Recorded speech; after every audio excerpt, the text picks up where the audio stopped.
चौथा जो मेथड होता है, जो सबसे खतरनाक मेथड होता है, जिसमें ओह इतना बीएमआई 35 बीएमआई, तुम्हारा तो पेट ही काटना पड़ेगा।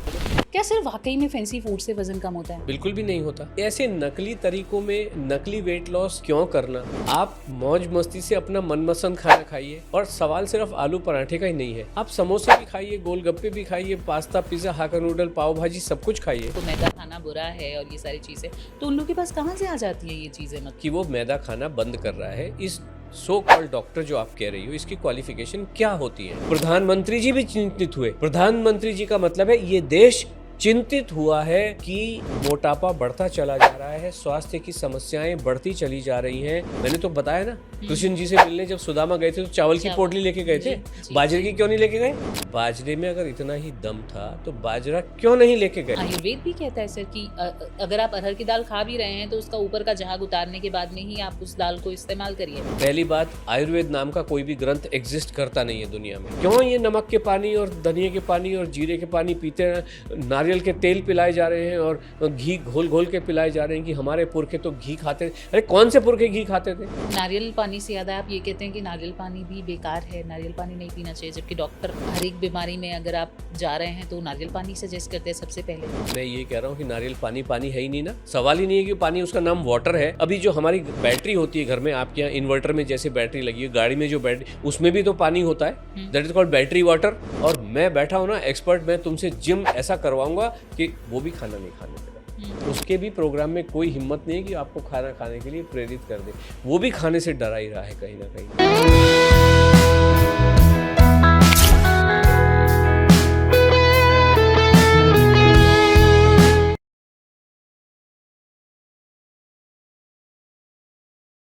Welcome to SRT originals. मैं हूं स्वाति राय तिवारी। लोग आजकल डाइट को लेके बड़े ज़्यादा परेशान हैं। बहुत सारी डाइट कर लेते हैं, उसके बाद में भी उनको पता चलता है कि उनका वज़न जो है वो कम ही नहीं हो रहा है। Brown bread, low calorie, high calorie, दुनिया जहान सब कुछ ट्राई कर चुके हैं, लेकिन फिर भी आपका वज़न कम नहीं हो रहा है। तो कैसा रहेगा अगर मैं आपको बताऊं कि आप आलू पराठा खा के भी वज़न कम कर सकते हैं? आज हमारे साथ स्टूडियो में मौजूद हैं सुधीर आस्था सर। पता है, मैं इसी चीज़ का इंतज़ार कर रही थी कि कोई ऐसा मिले जो मुझे ये कह दे कि तुम आलू पराठा खाओ और खूब वज़न घटा लो, क्योंकि मैं फूड बफ हूँ, आप कह सकते हैं टोटली फूडी हूँ। और मेरे से ये नहीं होता है कि मैं डाइट छोड़ दूँ, मैं खाना छोड़ दूँ और ये सारी चीज़ें छोड़ के वो किनुआ और ये जितने भी फैंसी फूड्स हैं ये मैं खाऊँ और वज़न कम कर लूँ। क्या सिर्फ वाकई में फैंसी फूड से वज़न कम होता है? बिल्कुल भी नहीं होता। देखिए, वजन तो किसी भी खाना छोड़ दो तभी भी 2-4 दिन के लिए कम हो सकता है, होता भी है। लेकिन ऐसे नकली तरीकों में नकली वेट लॉस क्यों करना? आप मौज मस्ती से अपना मनपसंद खाना खाइए। और सवाल सिर्फ आलू पराठे का ही नहीं है, आप समोसे भी खाइए, गोलगप्पे भी खाइए, पास्ता, पिज्ज़ा, हाका नूडल, पाव भाजी, सब कुछ खाइए, पेट भर के खाइए, बिना गिल्टी फील करे खाइए, पूरे आनंद के साथ खाइए, और वज़न भी कम होगा, इंचेस भी कम होंगे, और अगर कोई हेल्थ इश्यूज़ कहीं घुसे बैठे हुए हैं वो भी ठीक हो जाते हैं। लेकिन फिर ऐसे क्यों कहते हैं लोग कि मैदा खाना बुरा है या ऑयली खाना बुरा है या ये चीज़ें बुरी हैं? आजकल तो हर चीज़ों में रिस्ट्रिक्शंस है सर। आप कैसे कह सकते हैं कि मतलब हम ये सारी चीज़ें खा के वज़न घटा सकते हैं? हम काफ़ी कह शॉकिंग रहे, है। हम थोड़ी कह रहे हैं। हाँ। मैं जो, आप मेरे मुंह से केवल सुन रहे हो, मैं ये कह नहीं रहा हूँ, ये एक्चुअली जो कहा गया है। अभी जैसे कोई चीज़ें माइक में से जो निकलती हैं, लाउड स्पीकर नहीं बोलता है ना, जी, जी। माइक बोलता है, और माइक में कोई व्यक्ति बोलता है, लाउड स्पीकर उसको बोल देता है, खाली सुना देता है। This is what exactly we are doing, we are the mouthpiece. देखा जाए तो ये जो भी हम बोल रहे हैं, ये तो हमारे प्रोग्राम के पार्टिसिपेंट्स हैं। जो आशा मैडम कहती हैं कि भाई आप पास्ता, पिज्ज़ा, हाका नूडल खा लो, और वो कहते हैं अगले दिन, मैडम हमने खा लिए, वज़न कम हो गया, और उसको मैं यहाँ आपको बोलता हूँ भाई आप हाका नूडल खा लो, वज़न कम हो जाएगा। तो इसमें कह सकने वाली बात क्या है? सवाल तो उन लोगों से पूछना चाहिए कि जो मैदा बंद करवा रहे हैं, कि भाई तुमको अधिकार दिया किसने ये कहने का कि मैदा स्वास्थ्य के लिए खराब है, या पास्ता पिज़्ज़ा स्वास्थ्य के लिए खराब है, या गेहूं और खाना खाना स्वास्थ्य के लिए खराब है? इन लोगों से पूछा जाना चाहिए ना। लेकिन ये सर, रट रट के आ रहे, ये सब लोग किताबें रट रट के आ रहे हैं, इनके जीवन में क्या एक्सपीरियंस है कोई तो व्यक्ति बताए।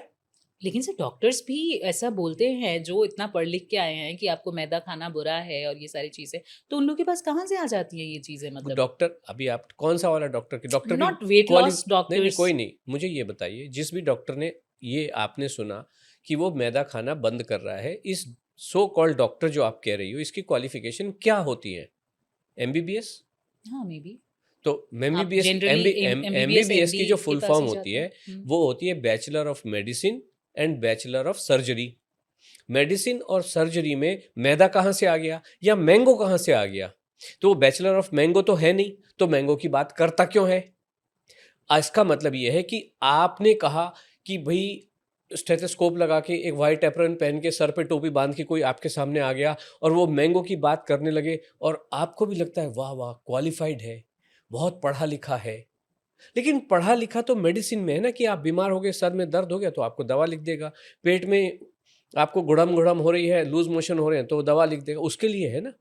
मतलब यू आर चैलेंजिंग दिस, तो आई एम नॉट इसको चैलेंजिंग, मुझे आप ही सर्टिफाइड। बताइए ना। आपने कहा बड़े बड़े लोग, क्वालिफाइड लोग पढ़ लिख के आ रहे हैं, तो पढ़ लिख के तो मेडिसिन और सर्जरी आ रहा है ना। तो तो सर मैंने अगर हम वेट लॉस या किसी भी चीज की बात करते हैं जी या अपने हेल्थ से रिलेटेड हम जी किसी भी चीज पे अगर रिलाई करते हैं तो डॉक्टर्स पे ही रिलाई करते हैं ना। नहीं, डॉक्टर हेल्थ के लिए मेरे हिसाब से, मेरा जो मान्यता है, हेल्थ के लिए नहीं होता है, वो बीमारी को ठीक करने के लिए होता है। डॉक्टर का मतलब ये होता है चिकित्सक। चिकित्सक मतलब जो आपके सेहत में अगर कुछ गड़बड़ियां हो गई हैं उनको ठीक करने के लिए उनकी जिम्मेदारी बनती है, और हम उनको सलाम करते हैं, दुआ करते हैं। दवाई के बारे में बोले, चाहे भले ही वो आज लोगों को ओजेम्पिक खिला रहे हैं, GLP-1 खिला रहे हैं, सारी दुनिया उनको सलाम करते हुए नमस्कार करती है।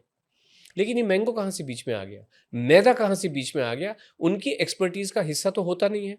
आज एक और सज्जन बैठे हैं कि भाई आप कॉफ़ी पीजिए, कॉफ़ी में आपका जो फैटी लीवर है वो घुल जाता है। अब वो कुछ बोल रहे हैं, अब उनके द्वारा किया गया कोई 4 लोग ठीक हुए हैं क्या, वो इम्पोर्टेंट है कि नहीं होता है? मैंने कोई बात की, मेरी बात को सुन के ज़्यादा नहीं 3 लोग तो ठीक होने चाहिए कि नहीं होने चाहिए?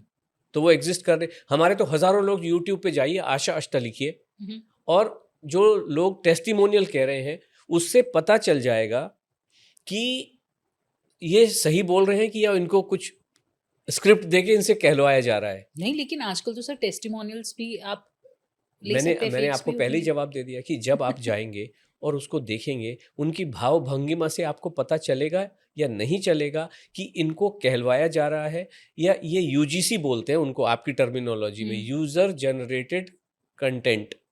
तो पता चलेगा ना कि ये यूजीसी, ये पैसे दे के कहलवाया गया है या इन लोगों के वास्तव में दिल से निकल रही है। अगर किसी ने एक्सपीरियंस किया तो दिल से निकलेगा कि नहीं निकलेगा? जब तक आपने नींबू को चखा नहीं, तब तक आप उसकी खटास को कैसे बताएंगे? मुझे बताइए, बता सकता है कोई व्यक्ति? नहीं बता सकता।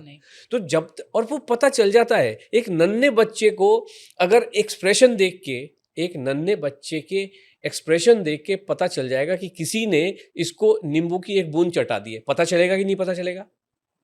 तो इसी तरीके से जो वहाँ पे बोल रहे हैं, हमारे 3000 मान लीजिए टेस्टिमोनियल है, और ये मान भी लेते हैं कि हमने, पहली बात तो इतने हम खरीद भी लें, मतलब हमारे अंदर इतनी गट्स हैं, इतनी कैपेबिलिटीज हैं कि हम 3000 टेस्टिमोनियल खरीद भी लें। नहीं, नॉट एग्जैक्टली सर, इतने तो कोई नहीं आई एम खरीद नॉट सेइंग, सकता मैं है। ये कह रहा हूँ, ये पता चलता है क्योंकि जितने भी ये बहुत सारे हमारे टेस्टिमोनियल जूम में जब सारे लोग एक साथ बैठे हुए होते हैं तो तब वहाँ पे बोलते हैं कि भाई वहाँ पे बैठे हुए हैं और उसके बाद में वो बोल रहे हैं। तो what I am saying is कि जो भी बताया जा रहा है कि आलू के पराठे खाइए, पास्ता खाइए, दिन भर खाइए, मैंगो खाइए, केला खाइए, उससे आपका स्वास्थ्य ठीक होगा। देखिए बहुत सारे रास्ते हो सकते हैं स्वाति जी दुनिया में। वेट, आपको नमक का पानी पी के कम करना है तो कर लो, हम कहाँ मना कर, हम केवल इतना कह रहे हैं दुनिया में बहुत सारे रास्ते हो सकते हैं, दिल्ली से जयपुर पहुंचने के बहुत सारे रास्ते हो सकते हैं। एक हमारा भी रास्ता है, बहुत सारी गाड़ी बसें चल रही हैं, कोई एक्स ट्रैवल की, कोई वाई ट्रैवल की, कोई स्वाति ट्रैवल की, आस्था ट्रैवल की। आपको जिस गाड़ी में बैठना है बैठ जाइए और चले जाइए। हम ये कह रहे हैं कि हमारी गाड़ी में, मुझे ये लगता है ये सस्टेनेबल है, आप अपना मनपसंद खाना पेट भर के खाइए, क्वांटिटी हम कोई दे नहीं रहे। रेसिपी हम कोई दे नहीं रहे, आप अपना मनपसंद खाना, केवल हम उसको खाने का सही तरीका बता देते हैं।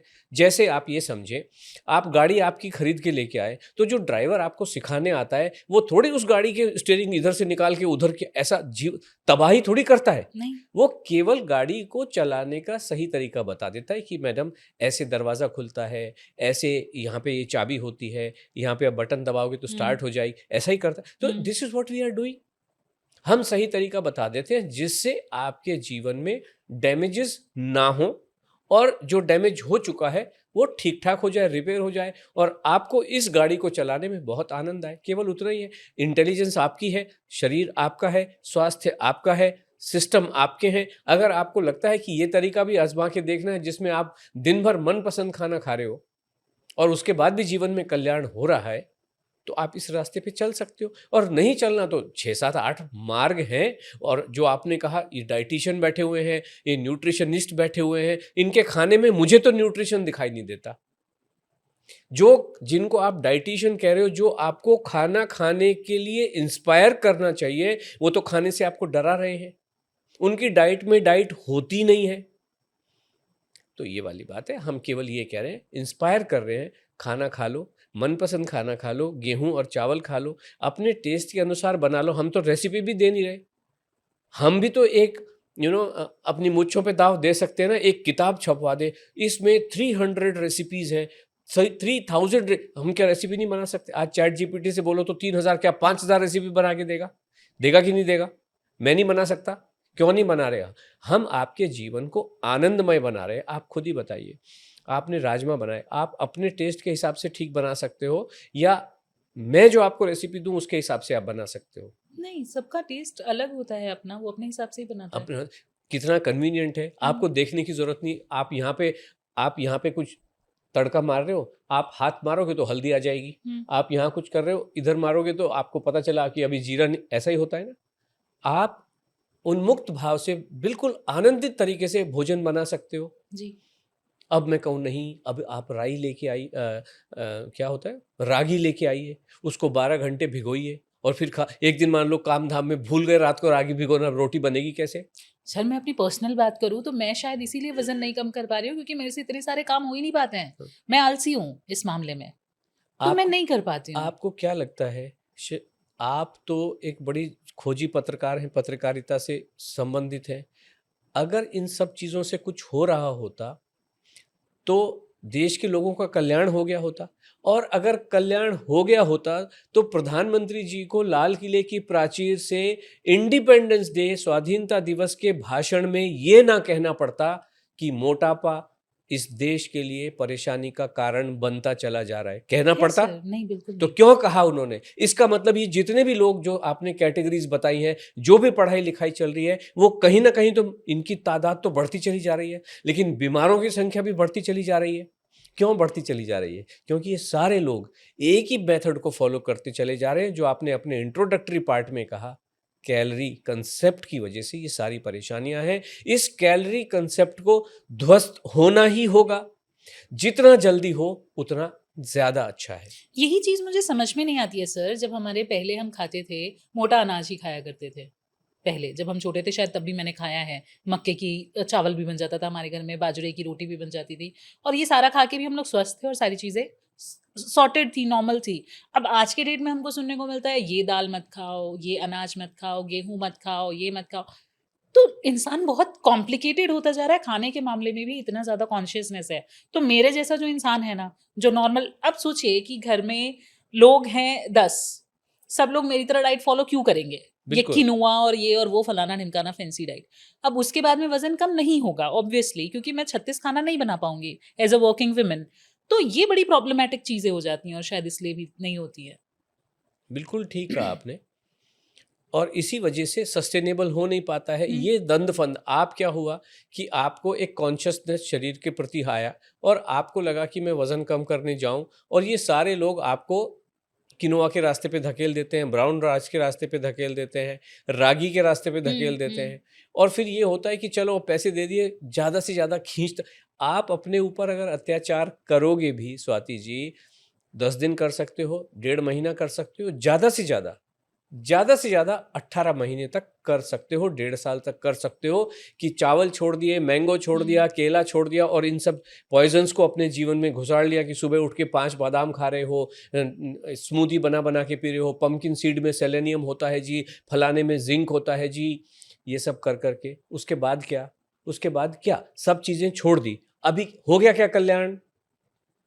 और मान लो कल्याण हो भी गया, 35 किलो वजन कम हो भी गया 1.5 साल के बाद, एक दिन तो ये सारी चीजें जीवन में घुसेंगी ना।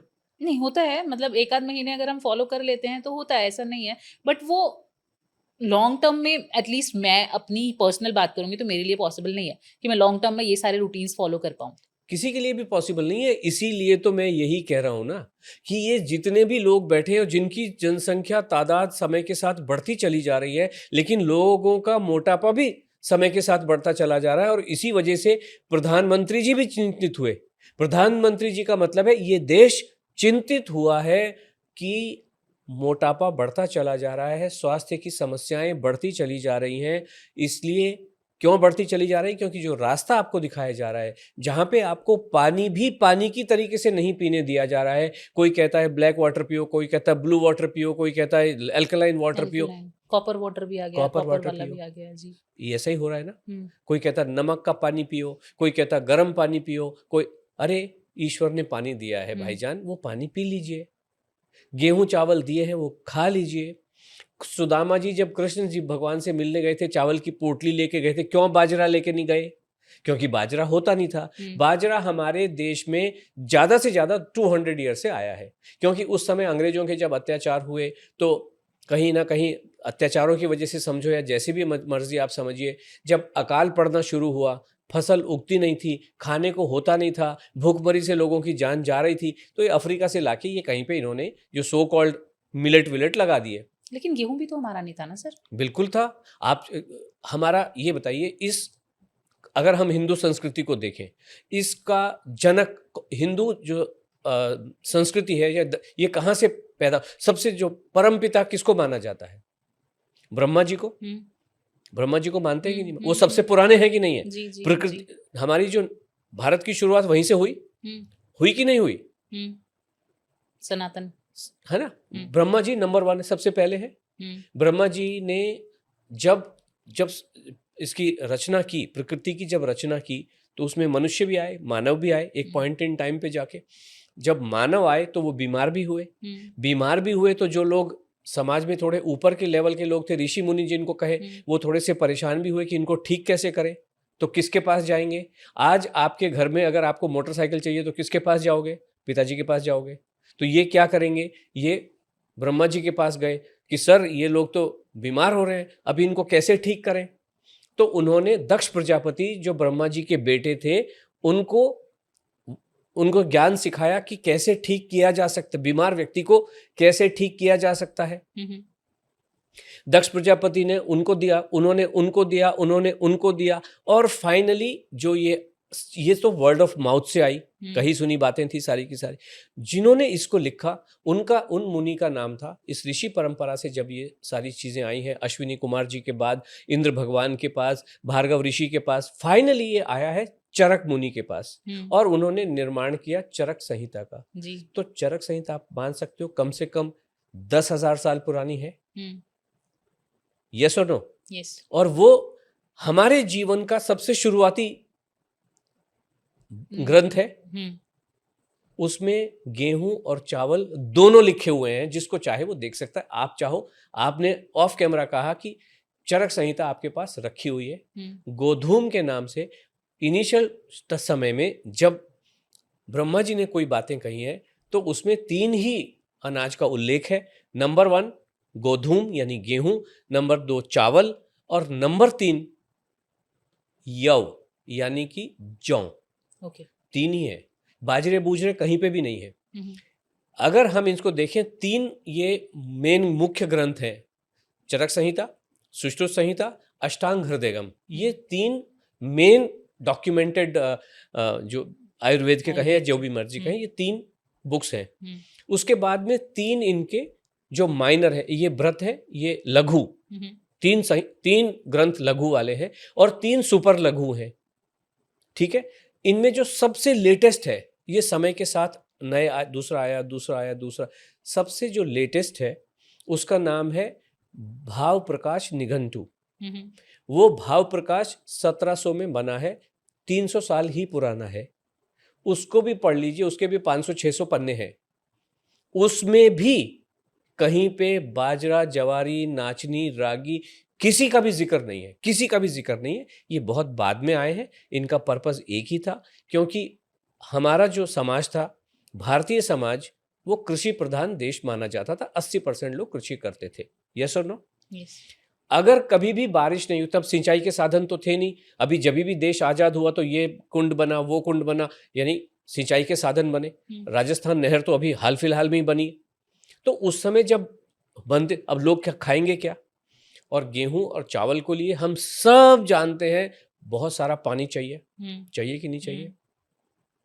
जितने भी इन्होंने जिनका नाम आपने मोटे अनाज कहा, जिनको आज की भाषा में हम मिलेट्स कहते हैं, क्योंकि उस समय दुर्भिक्ष होता था, अकाल पड़ता था, सिंचाई के साधन थे नहीं, बारिश जब हुई तब हुई, तो ये उगता नहीं था बाजरा, गेहूं और चावल।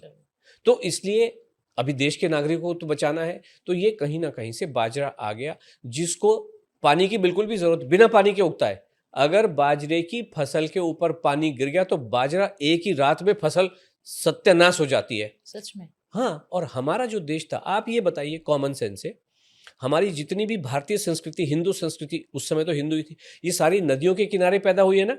चाहे वो इंडस वैली सिविलाइजेशन हो, चाहे गैंगेटिक प्लेन हो, चाहे यमुना प्लेन हो, चाहे कृष्णा गोदावरी जितने भी हैं, या समुद्र के किनारे, इसलिए तो वहां चावल ही उगता था। पूरी बेल्ट में चावल ही चावल। और इस बेल्ट पे पंजाब का नाम पंजाब क्यों है? क्योंकि 5 नदियां बहती हैं।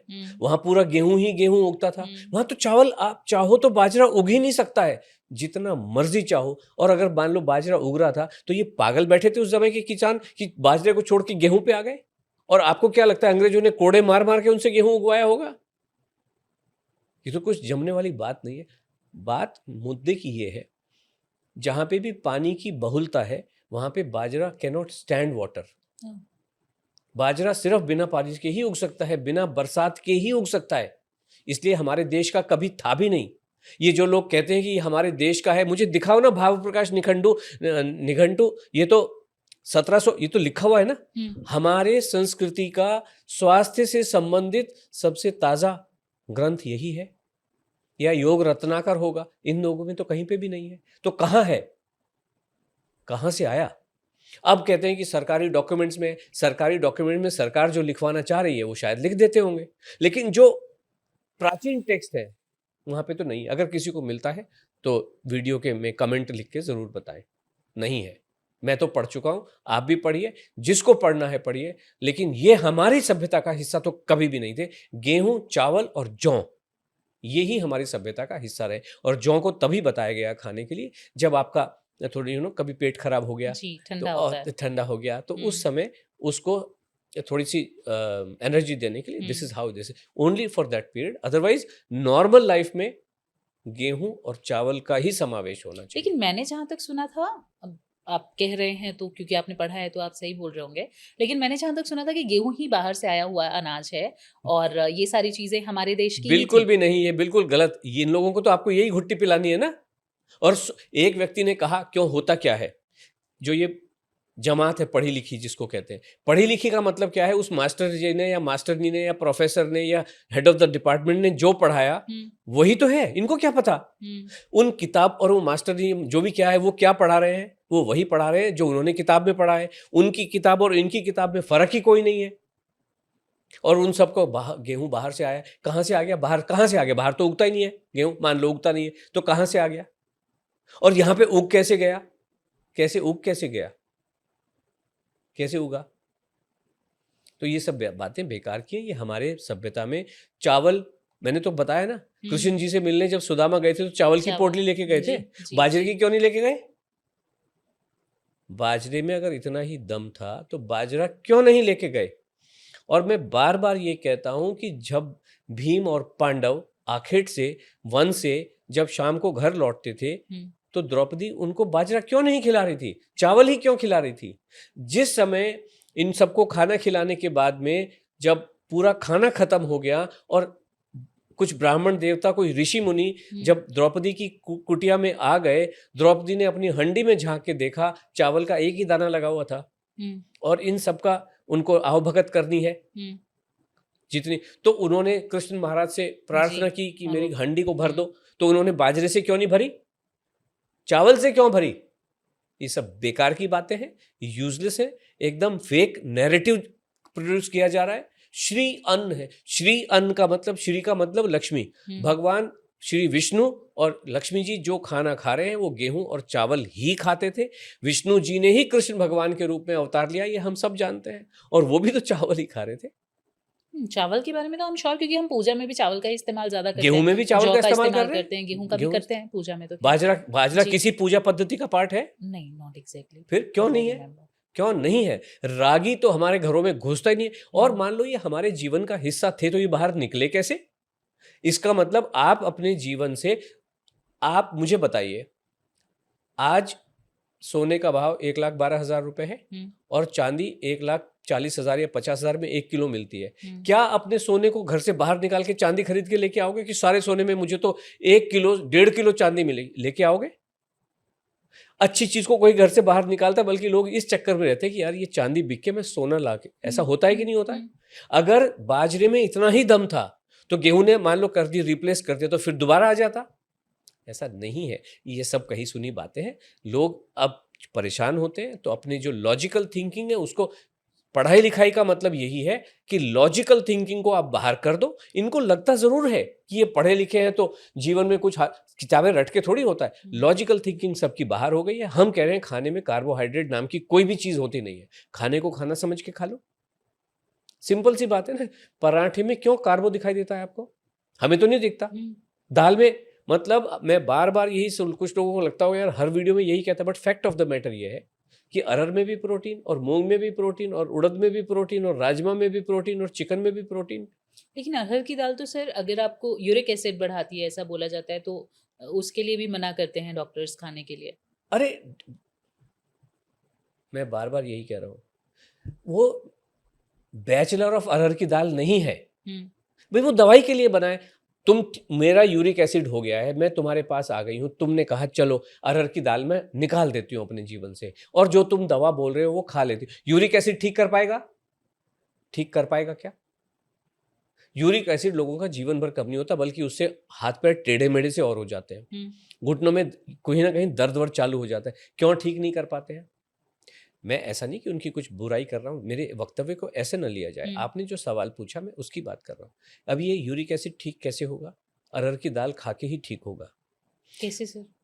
आप अरहर की नॉर्मल खाना खाइए, अरहर की दाल भी खाइए, राजमा भी खाइए। लेकिन आयुर्वेद भी कहता है सर कि अगर आप अरहर की दाल खा भी रहे हैं तो उसका ऊपर का झाग उतारने के बाद में ही आप उस दाल को इस्तेमाल करिए। जैसे पहले बनता था हमारे घरों में, अगर चावल या ये चीजें बनती थी तो उसके ऊपर का झाग मम्मी लोग या दादी लोग वो उतार के फेंक दिया करती थी और उसके बाद उसका इस्तेमाल करती थी।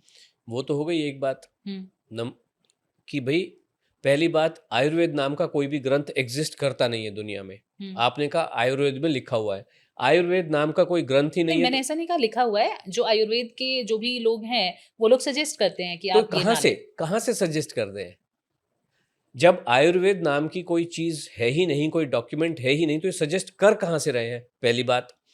दूसरी बात ये आई कि जो भी अगर मान लीजिए चरक संहिता की भी बात करें तो ये जितने भी सिद्धांत हैं, चाहे उसको आयुर्वेदिक पद्धति कहें चाहे एलोपैथिक पद्धति कहें, ये किस लिए है? बीमार व्यक्ति को ठीक करने के लिए होती है। कि अभी जैसे एक जगह कहीं लिखा हुआ है, चरक संहिता में लिखा हुआ है, बकरी की मींगनी को गर्म करके उसमें शहद मिला के चटा दो तो XYZ ठीक हो जाता है। घोड़े की जो लीद होती है उसको भी खिलाते हैं। ये सारी चीजों में तो दवाइयां तो हैं ही, लेकिन इनमें कहीं पे भी ये नहीं लिखा है कि ये बंद करवा दो।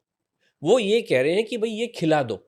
बंद कराने का तो कहीं भी नहीं लिखा है कि आपको ये बंद कर देना है। कि इस चीज को कैसे खाना है वो एक अलग बात है।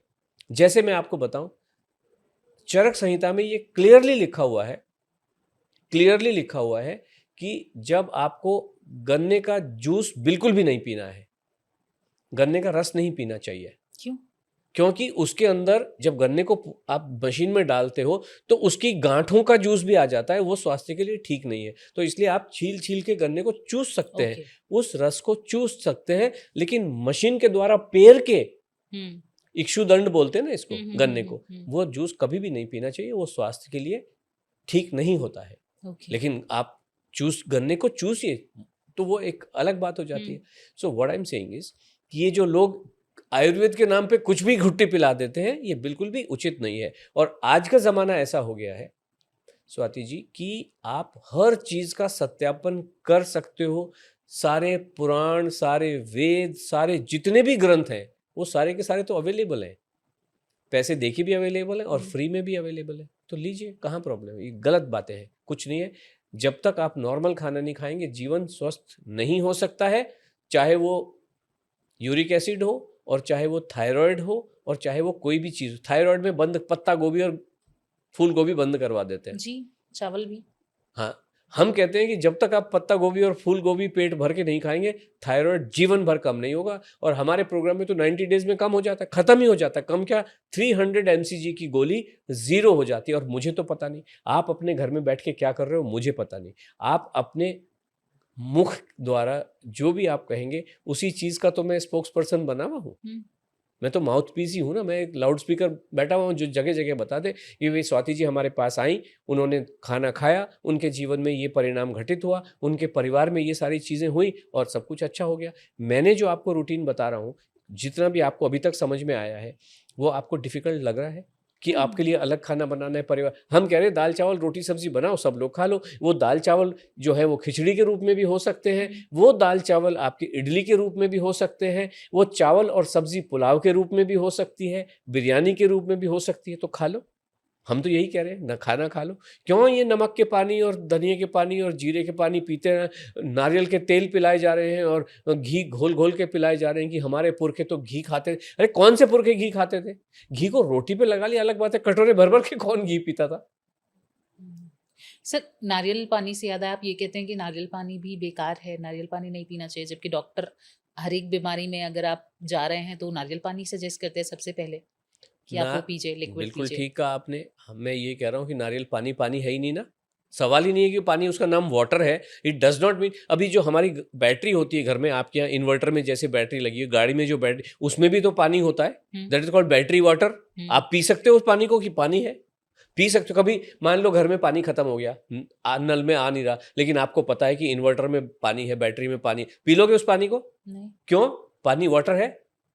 दूसरा आपने क्या कहा कि किसी बीमारी में डॉक्टर बताते हैं, हम तो यही कह रहे हैं कि सारी चीजें नॉर्मल जीवन में, क्या आप मुझे ये बताइए, नॉर्मल जीवन में आप क्रोसिन दिन रात खाते हो कि सर में दर्द कभी भी ना हो? नहीं। तो फिर नारियल, हर चीज औषधि होती है, एवरीथिंग इज औषधि। खाना खाना है, औषधि औषधि है। औषधि कब दी जाती है? किसी क्वालिफाइड पर्सन के द्वारा, for a limited period of time, for a specific disease, कि भाई आपको ये परेशानी है। मैंने अभी आपको क्या कहा, बकरी की मींगनी भी जला के शहद मिला के खिलाई जाए, बट ऐसा थोड़ी कि आप जीवन भर खाते चले जाओगे। नहीं। वो for a limited period of time किसी स्पेसिफिक वैद्य राज के द्वारा सजेस्ट की जाती है। आपने बिल्कुल ठीक कहा, अगर नारियल पानी को किसी स्पेसिफिक चीज के पर्पस के लिए अगर खिलाया जाता है, दैट इज ओके। और हम तो ये भी कह रहे हैं कि जहर भी दवा का काम करता है। अभी तो मैंने ये कहा कि नारियल का पानी जहर है, नॉर्मल वे में पीने जाओगे तो जहर ही है। कोबरा को आप डसवाओगे तो जहर ही है, वो मरने के पूरे चांसेस है। लेकिन एक स्पेसिफिक कारण में, एक स्पेसिफिक मात्रा में कोबरे का जहर अमृत का काम करता है, जीवन दान देता है। लेकिन वो हर कोई नहीं, वो एक क्वालिफाइड व्यक्ति के द्वारा, एक सधे सधाए प्रोटोकॉल तरीके के द्वारा आपको दिया जाता है और आपके जीवन में कल्याण होता है। लेकिन प्रॉब्लम क्या है, क्योंकि अगर आप साउथ में जाएं तो सबसे ज्यादा नारियल का ही इस्तेमाल होता है, नारियल का तेल, नारियल का पानी, क्योंकि उधर सबसे ज्यादा मात्रा में मिलता है, तो इससे, और उन लोगों की हेल्थ, स्किन सब कुछ अच्छी होती है। सर, प्रॉब्लम क्या है फिर? नहीं, कोई प्रॉब्लम नहीं है। हम ये कह रहे हैं तेल, आप जो प्रॉब्लम हमें उससे है, जो लोग किसी ऑब्जेक्टिव के तहत नारियल पानी दिन रात पीते हैं कि मैं दिन में 4 नारियल कंज्यूम करती हूँ, पानी पीती हूँ, और ये भी चेक करती हूँ, एक एडवर्टीजमेंट आता है, मेरे 1 नारियल में से 2 ग्लास कम से कम पानी निकलता है। तो यानी इतना नारियल पानी, हम कह रहे हैं भाई पानी पी लो, ये खराब करता है आपके जीवन को। मतलब आप ये बोलना चाहते हैं कि एक्सेस हर चीज की एक्सेस बेकार नहीं, है। बिल्कुल भी नहीं लेना। ये अगर औषधि है तो हम्म, औषधि के रूप में इस्तेमाल किया जा सकता है। मतलब किस उनके तरीके से उनके सर? क्यूजीन में अगर खाने में नारियल आ रहा है तो उतना ठीक है, उतना सफिशिएंट है। लेकिन कौन सा दिन रात बैठ के साउथ वाले क्या हम्म, दिन रात बैठ के नारियल पानी पी रहे हैं? नहीं, नारियल पानी एग्जैक्ट तो आई डोंट थिंक कि इतना पीते होंगे, बट उनकी सारी चीजें नारियल से हाँ, ही तो बनी हम तो हुई कह रहे होती हैं, है। तो ये जब आप तेल इस्तेमाल करें तो हम्म, सरसों का, मूंगफली का, तिल का और नारियल का यही तेल इस्तेमाल करने। नारियल तेल के लिए इस्तेमाल कर रहे हैं तो बिल्कुल आप कीजिए।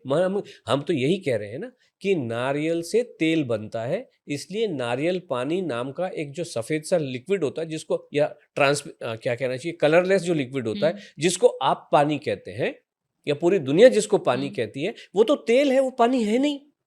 बट और मोदी जी ने क्या कहा लाल किले की प्राचीर से, हर व्यक्ति को अपने जीवन में आए हुए तेल को 10% कम करना है। क्यों कम करना है? क्योंकि पूरी दुनिया, मोदी जी समेत सब जानते हैं कि तेल हमारे स्वास्थ्य के लिए अच्छा नहीं हो सकता, इसलिए शुरुआत तो करो, 10% कम करो। और वो नारियल पानी में क्या है? तेल ही तो भरा हुआ है।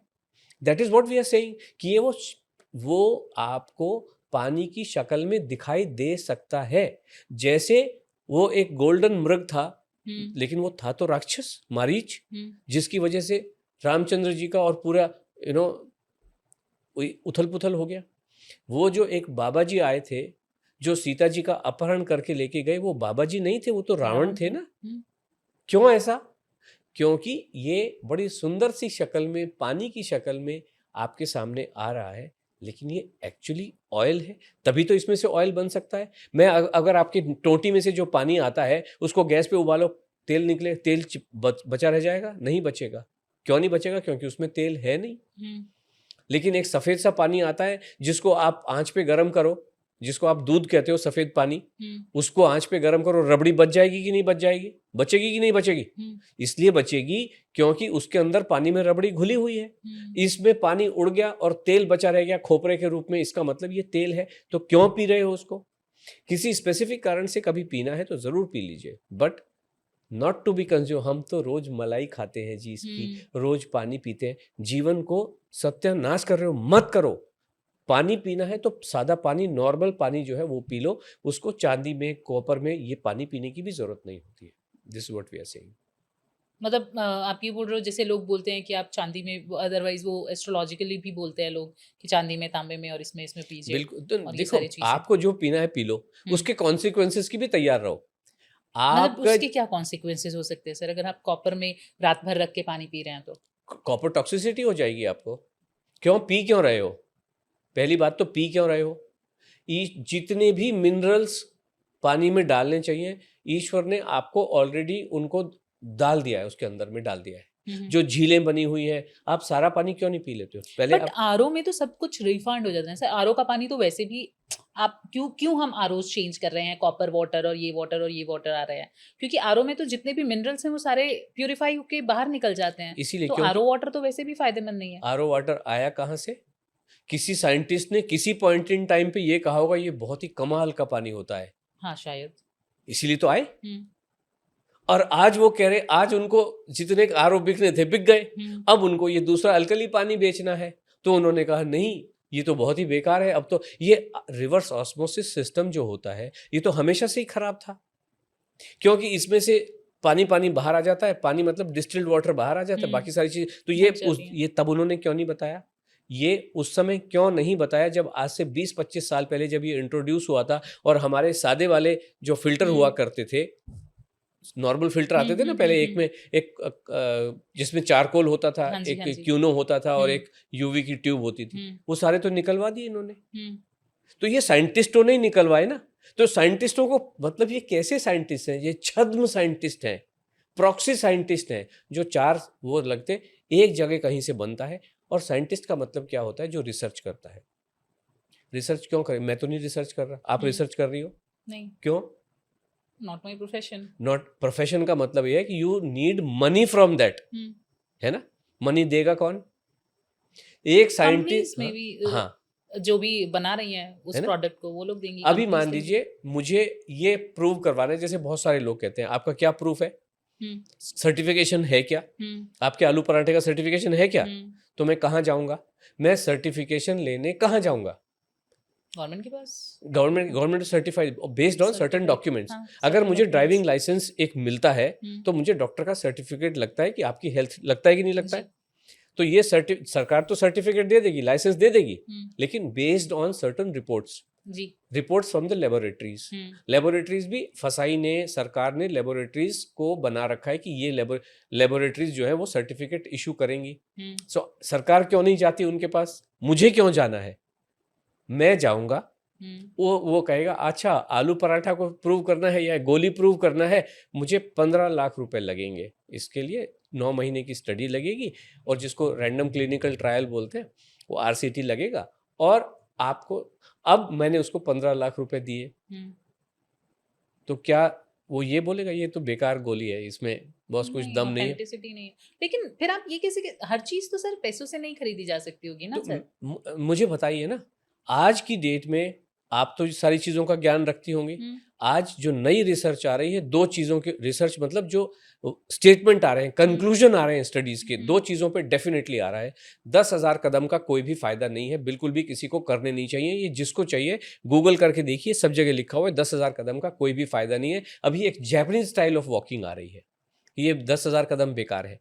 दूसरा जो डेफिनेटली हमें पता चलता है कि बीएमआई जिसको आज तक नापते रहे वो हेल्थ को मापदंड बिल्कुल भी गलत मापदंड है। ये डेफिनेटली दो स्टडीज आ कौन सी रही है। दुनिया में जा रहे हैं हम सर? दुनिया में नहीं, ये तो मैं देखिए क्या होता है, मैं तो ये साइंटिफिक जितनी भी कॉन्फ्रेंसेस पॉसिबल होती है मैं अटेंड करता हूँ सबको। मैं भी अपने ज्ञान को देखना चाह रहा हूँ कि ये जो पढ़े लिखे सो कॉल्ड बुद्धिमान लोग हैं ये क्या कह रहे हैं। This is what they are saying. तो मतलब 10,000 स्टेप्स भी बेकार हैं, वो भी ना वो करें? तो कह ही रहे हैं, तो आप तो गूगल कैसे कर। कम करें? हाँ? मतलब चलेंगे नहीं, फिरेंगे नहीं? वो ये कह रहे हैं ये इनफेक्टिव है। अब ये वाला तरीका है 1960s में, 61 या 63 के आसपास, जिस व्यक्ति को अपनी घड़ियां बेचनी थी, पेडोमीटर बेचने थे, उसने कहा 10,000 कदम चलो। अभी आपको कहे 10,000 कदम चलो, आप कैसे नापोगे? बोले अरे नापते क्यों हो, ये मैंने घड़ी बनाई है ना, पेडोमीटर बनाया है। आज उसको आप स्मार्ट वॉच बोलते हैं कि भाई उसमें हार्ट बीट भी आती है। और अब नई स्टडी आने लगी है क्योंकि ये 24 घंटे आपकी बॉडी के अंदर कुछ वेव्स डालती है, इसलिए स्मार्ट वॉच पहननी नहीं चाहिए। ये नई स्टडीज आ रही है ना, ये स्टडीज कुछ नहीं होती है, ये सब खाए पीने का धंधा है सब लोगों का।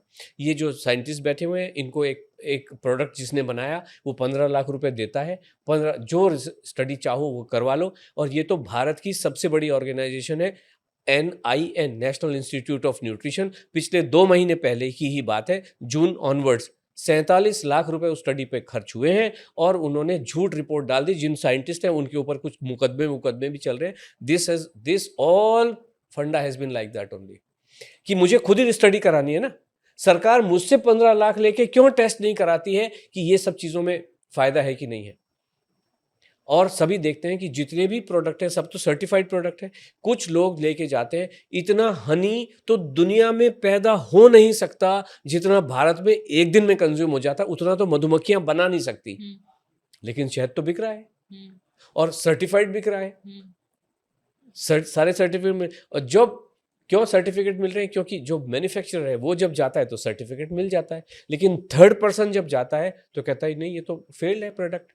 ये भी सारी चीजें आ ही रही हैं हमारे RTI के माध्यम से, देखें या जो भी, ये तो सारी चीजें घूम ही रही हैं। You're claiming very big things, sir. Big things नहीं, ये सारी चीजें मैं क्लेम नहीं कर रहा हूँ। मैं ये कह रहा हूँ गूगल करके देखें, बहुत सारे लोगों ने बहुत सारे product as a third party certification लिए हैं। और वो सारी चीजें चाहे वो ये जब सुधीर आस्था जी को पता है तो क्या ये गवर्नमेंट को पता नहीं होगी? क्या उसके लिए गवर्नमेंट कोई एक्शंस नहीं ले रही होगी? बिल्कुल, मैं तो यही कह रहा हूँ, गवर्नमेंट को पता है कि ये चीजें जैसी चल रही हैं वैसी ठीक हैं। इसी वजह से ये जितने भी लोग ढोल पीटते रहे पाम ऑयल स्वास्थ्य के लिए बहुत खराब है, बट सरकार तो खुद पाम ऑयल इंपोर्ट कर रही है, इसका मतलब पाम ऑयल स्वास्थ्य के लिए खराब नहीं है। तो ये जो 4 लोग कह रहे हैं कि पाम ऑयल खराब है, ये देखो मैं ये चिप्स का पैकेट लेके आया, इसमें ये लेबल पड़ेगा इंडिया पाम ऑयल लिखा हुआ है। अरे तो पाम ऑयल अगर स्वास्थ्य के लिए खराब है तो सरकार बैन कर दे। ये तो सारे लोग कह ही रहे हैं, ये तो ये लोग भी कह रहे हैं जो पढ़े लिखे लोग हैं जिनकी तादाद करोड़ों में है। मतलब आप ये कह रहे हैं कि सारी चीजें मतलब सिर्फ और सिर्फ पैसे से खरीदी जा रही हैं, उसका कोई ऑथेंटिसिटी नहीं है? मैं ये कह रहा हूँ कि ये जो स्टेटमेंट दिए जा रहे हैं कि मैदा स्वास्थ्य के लिए खराब है, आपने भी अभी यही कहा कि ये तो हमारे आयुर्वेद में भी लिखा हुआ है। तो मैं ये कह रहा हूँ कि जब ये सारे करोड़ों लोगों को मालूम है कि स्वास्थ्य के लिए खराब है, तो क्यों सरकार बैन नहीं करती? अगर ये कहा जा रहा है कि पाम ऑयल स्वास्थ्य के लिए खराब है, तो सरकार क्यों इसका इंपोर्ट बंद नहीं करती, क्यों इसको बैन नहीं करती? सर, गुटखा, सिगरेट, तंबाकू, ये सारी चीजें ऑलमोस्ट सब जानते हैं कि ये स्वास्थ्य के लिए हानिकारक है, लेकिन फिर भी गवर्नमेंट उसको बैन कौन नहीं सब कर रही जानता है। है? तो ये चीजों को हम कौन सब कैसे कह जानता है? सकते हैं? हुक्का तो हमारे जीवन में हमेशा से भरा हुआ था। आप जितने भी पुराने जमाने की अगर प्रेमचंद जी की कहानियां भी देखें, उसमें अगर कोई इलस्ट्रेशन बना रहा है तो चारपाई में 5 लोग बैठे हुए हैं और एक हुक्का रखा है, सब लोग अपनी वो जो है हुक्के की नली इधर उधर देते हैं, सब लोग पी रहे थे। ये कैसे पता चला कि तंबाकू स्वास्थ्य के लिए खराब है? और क्या इतना जब अवेयरनेस चला, अभी चीनी तो स्वास्थ्य के लिए खराब है, आप मानते हो इस बात को? हाँ, ये व्हाइट भी हो चीनी गया अब तो। तो क्यों बंद नहीं हो रही है? ब्राउन शुगर मतलब इन रियल सेंस जो होती है, जो जो नशे के प्रोडक्ट है, नशा क्यों बैन कर रखा है? शाहरुख खान के बेटे को भी बेचारे को परेशानी में डाला ही नहीं डाला, इसी वजह से डाला कि ये नारकोटिक्स में माना जाता है। अगर चीनी खराब है क्यों बैन नहीं करते? इसका मतलब खराब नहीं होगी, ये कुछ लोग जरूर कह रहे हैं, बट सरकार को पता है ये चीज खराब नहीं है ना? नहीं तो बैन हो जाती। ये नहीं होते हैं खराब। अगर तो यानी आप ये कह रहे हैं तंबाकू भी अगर बैन नहीं है, मुझे लगता है कि हो सकता है कि वो आपका इकोसिस्टम में या जीडीपी में बड़ा हेल्प कर रहा होगा, इसलिए शायद सरकार बंद ना कर रही हो। हाँ इसका एग्जैक्टली, मतलब ये नहीं है कि वो इस उस चीज को बिल्कुल बंद कर मैंने देगी। एग्जैक्टली वही बात, आप अल्टीमेटली एवरीथिंग रेवेन्यू पे डिपेंड करती है। चाहे वो आपके एक्शंस हो, जो भी एक्शंस हो वो रेवेन्यू पे डिपेंडेंट है। इसलिए चाहे आपकी जो सर्टिफिकेशन है, आप उसको फेक कहें या जो मर्जी कहें, but what I am saying is ये सारी चीजें रेवेन्यू पे डिपेंडेंट है, मनी पे डिपेंडेंट है। इनका स्वास्थ्य से, रिसर्च से कोई लेना देना नहीं है, कोई भी लेना देना नहीं है। क्या सर्टिफिकेशन आ रहा है कुछ पता नहीं चलता है। आज ये कह रहे हैं यूरिया स्वास्थ्य के लिए बहुत खराब है, मतलब धरती के लिए यूरिया डाल डाल के धरती का सत्यानाश कर दिया है। तो 1969 में जब ग्रीन रेवोल्यूशन हुई थी, तो ये यूरिया किसने वो कहा था कि यूरिया डालो खेत में? ये कहा था कि यूरिया डालने से ये जो भारत की पॉपुलेशन 70 करोड़ है, ये 35 रह जाएगी, ऐसा कहा था। यूरिया के कारखाने कोई छोटा मोटा थोड़ी होता है कि घर में लगा दिया, और वो तो बड़ा मैसिव कारखाना होता है। और ये यूरिया का जो प्रोडक्शन है, यूरिया का जो निर्माण किया, निर्माण मतलब जो एक्सप्लोर, सबसे पहले जो जिसने आविष्कार किया, उसने तो किसी ने तो किया होगा, और उसको हो सकता है नोबेल प्राइज भी मिला हो। वाह वाह वाह, क्या चीज बनाई, ऐसा ही होगा ना? क्यों आज क्यों कह रहे हैं कि नहीं, हमारे संतरों में वो न्यूट्रिशन नहीं रहा जो कभी हुआ करता था? आज 4 संतरों में वो न्यूट्रिशन मिलता है जो एक संतरे में होता था, क्योंकि धरती की न्यूट्रिशन वैल्यू ही खत्म हो गई। और इधर मोदी जी कहते हैं हम धरती का हेल्थ कार्ड बनवाएंगे। धरती एक ऐसी चीज है, या तो पैदा होगा या तो नहीं होगा, बीच की चीज नहीं हो सकती कि चौथाई पैदा कर दी, ऐसा नहीं हो सकता है। जिन लोगों को अंदाजा नहीं है, मैं आसाम में था, मेरा एक बहुत बड़ा अपार्टमेंट सरकार ने मुझे दिया हुआ था वहां पे। इस तरफ के इलाके में बहुत अच्छी भिंडियां भी लग रही थी और सब कुछ, मैंने सब्जियां वगैरह माली को बुला के इस इलाके में कुछ भी नहीं लगता था। वो बोला कि सर, इस इलाके की जो मिट्टी है, इसका स्ट्रेंथ खत्म हो चुका है, इसमें कुछ उगेगा नहीं, और इधर वाले में उग रहा है। तो उसने कहा यहाँ जितनी आपको नई मिट्टी डालनी ही पड़ेगी। मैंने कहा इससे खाद डाल दें, कहता कुछ ये रिवाइव होगा ही नहीं। तो या तो धरती पैदा करती है या तो नहीं करती है। अदरवाइज ऐसा होता तो जैसलमेर में थार के मरुस्थल में पैदा हो रहा होती ना चीजें, क्यों नहीं होती? वहां पे नहीं होती, या तो नहीं होगा या तो होगा, बीच की चीज नहीं हो सकती है। तो मतलब ये जो लोग बोलते हैं कि ये जो केमिकल्स डाल रहे हैं इससे आपके न्यूट्रिशन खत्म हो रहे हैं फल से या सब्जियों से या अनाज से, तो ये आप बोल रहे हो कि ऐसा कुछ नहीं है? बिल्कुल भी नहीं है भाई। जो जो न्यूट्रिशन फल में पहुंचेगा वो तो रूट के थ्रू होते हुए, तने के थ्रू होते हुए फिर तो पहुंचेगा वहां। तो वो तो असली न्यूट्रिशन पहुंच रहा है वहां पे। आप ये कह रहे हो कि मैंने अभी धरती में मान लीजिए कैल्शियम की कमी हो गई है, तो मैंने वो कैल्शियम थोड़ा सा डाल दिया, दैट्स ओके। बट फाइनली जो फ्रूट में जो मिलेगा, जो गेहूं मिलेगा, वो मिलेगा, या तो फ्रूट है या तो नहीं। Everything is fine, you are saying that? Absolutely, everything is absolutely fine. जिसको अपना गोली कैप्सूल बेचना है वो ये कहेगा कि धरती का निकाल दिया है, इस फ्रूट के ऊपर में इंसेक्टिसाइड डला है, पेस्टिसाइड डला है, इसलिए आपके साथ जेनेटिक खिलवाड़ करता है, इसलिए आप मेरी ये गोली खा लीजिए। जब तक आपको डराएगा नहीं, तब तक कुछ बिकेगा नहीं। जब तक अंधेरे का डर नहीं होगा तब तक टॉर्च बिकेगी नहीं। ये सीधी सी बात है। तो आप सर एक चीज़ और कहते हैं कि बीटरूट नहीं खाना चाहिए, उससे भी बड़ी दिक्कत है, वो भी ज़हर का काम करती है। तो फिर बीटरूट भी तो ज़मीन में ही उग रहा है सर, वो हाँ, तो कैसे हम इसीलिए नुकसान तो कर कह रही रहे हैं है? हम नहीं कर रहे हैं। बीट रूट क्योंकि देखिए, आपको ये भी पता होगा जो जैन धर्म से लोग आते हैं वो ये कह रहे हैं ज़मीन के अंदर उगने वाली चीज़ नहीं खानी चाहिए। मैंने क्या कहा है कि कच्चा नहीं खाना है उसको, that is what I have said कि ओके। अगर खाना है तो उबाल के खाइए। उसके अंदर साइंटिफिक स्टडीज़ पड़ी हुई हैं कि इसके अंदर जो कौन सा कोई एक बैक्टीरिया होता है वो उसका वो होता ही होता है उसके अंदर। हुँ, और उसके अंदर में बहुत सारी चीज़, देखिए मैं इसको ऐसे बताता हूँ कि ज़मीन एक है, किसी का बहुत बड़ा खेत है, उस खेत में उसने बीटरूट भी लगा रखे हैं, गाजर भी लगा रखी हैं, हुँ। मूली भी लगा रखी हैं, पालक भी लगा रखा है, संतरे भी लगा रखे हैं, गोभी भी। उसी खेत में से सारी चीज़ें, और हर सब्जी में, हर फल में, हर चीज़ में अलग न्यूट्रिएंट होते हैं। अगर उसी धरती से आ रही है, इसका मतलब बीज के माध्यम से कुछ तो प्रोसेसिंग हो रही है। धरती तो वही है कि नहीं? लेकिन अब जब हम जो नीचे वाली चीज़ों को जब हम कंज्यूम करते हैं और उनको रॉ कंज्यूम कर लिया तो वो प्रॉब्लम है।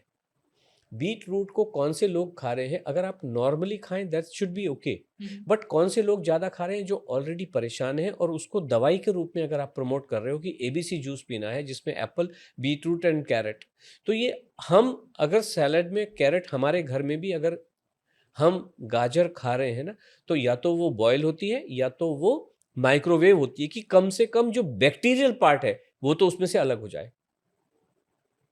मूली भी खाते हैं तो हम उसको थोड़ा सा माइक्रोवेव कर लो, दैट इज, या उसको उबाल लो। मतलब कच्चा सलाद नहीं खाना चाहिए, आप नहीं ये कह खाना रहे हैं? चाहिए। और जैन धर्म को इस बारे में हम बिल्कुल सही कहते हैं कि वो रूट वेजिटेबल्स हुँ। खाने हाँ, वो के लोग लिए तो मना खाते ही नहीं करते हैं, है। खाने के लिए मना करते हैं। हुँ। This is what exactly we are. Sanatan भी एटलीस्ट प्याज़ लहसुन को तो बोलता है कि नहीं खाना चाहिए, ज़मीन के ठीक है, अंदर ही वो उगती है। हम ये वो हुँ। बात कहते हैं कि भाई ठीक है, वो देखिए प्याज लहसुन में क्या होता है मैं आपको बताऊं।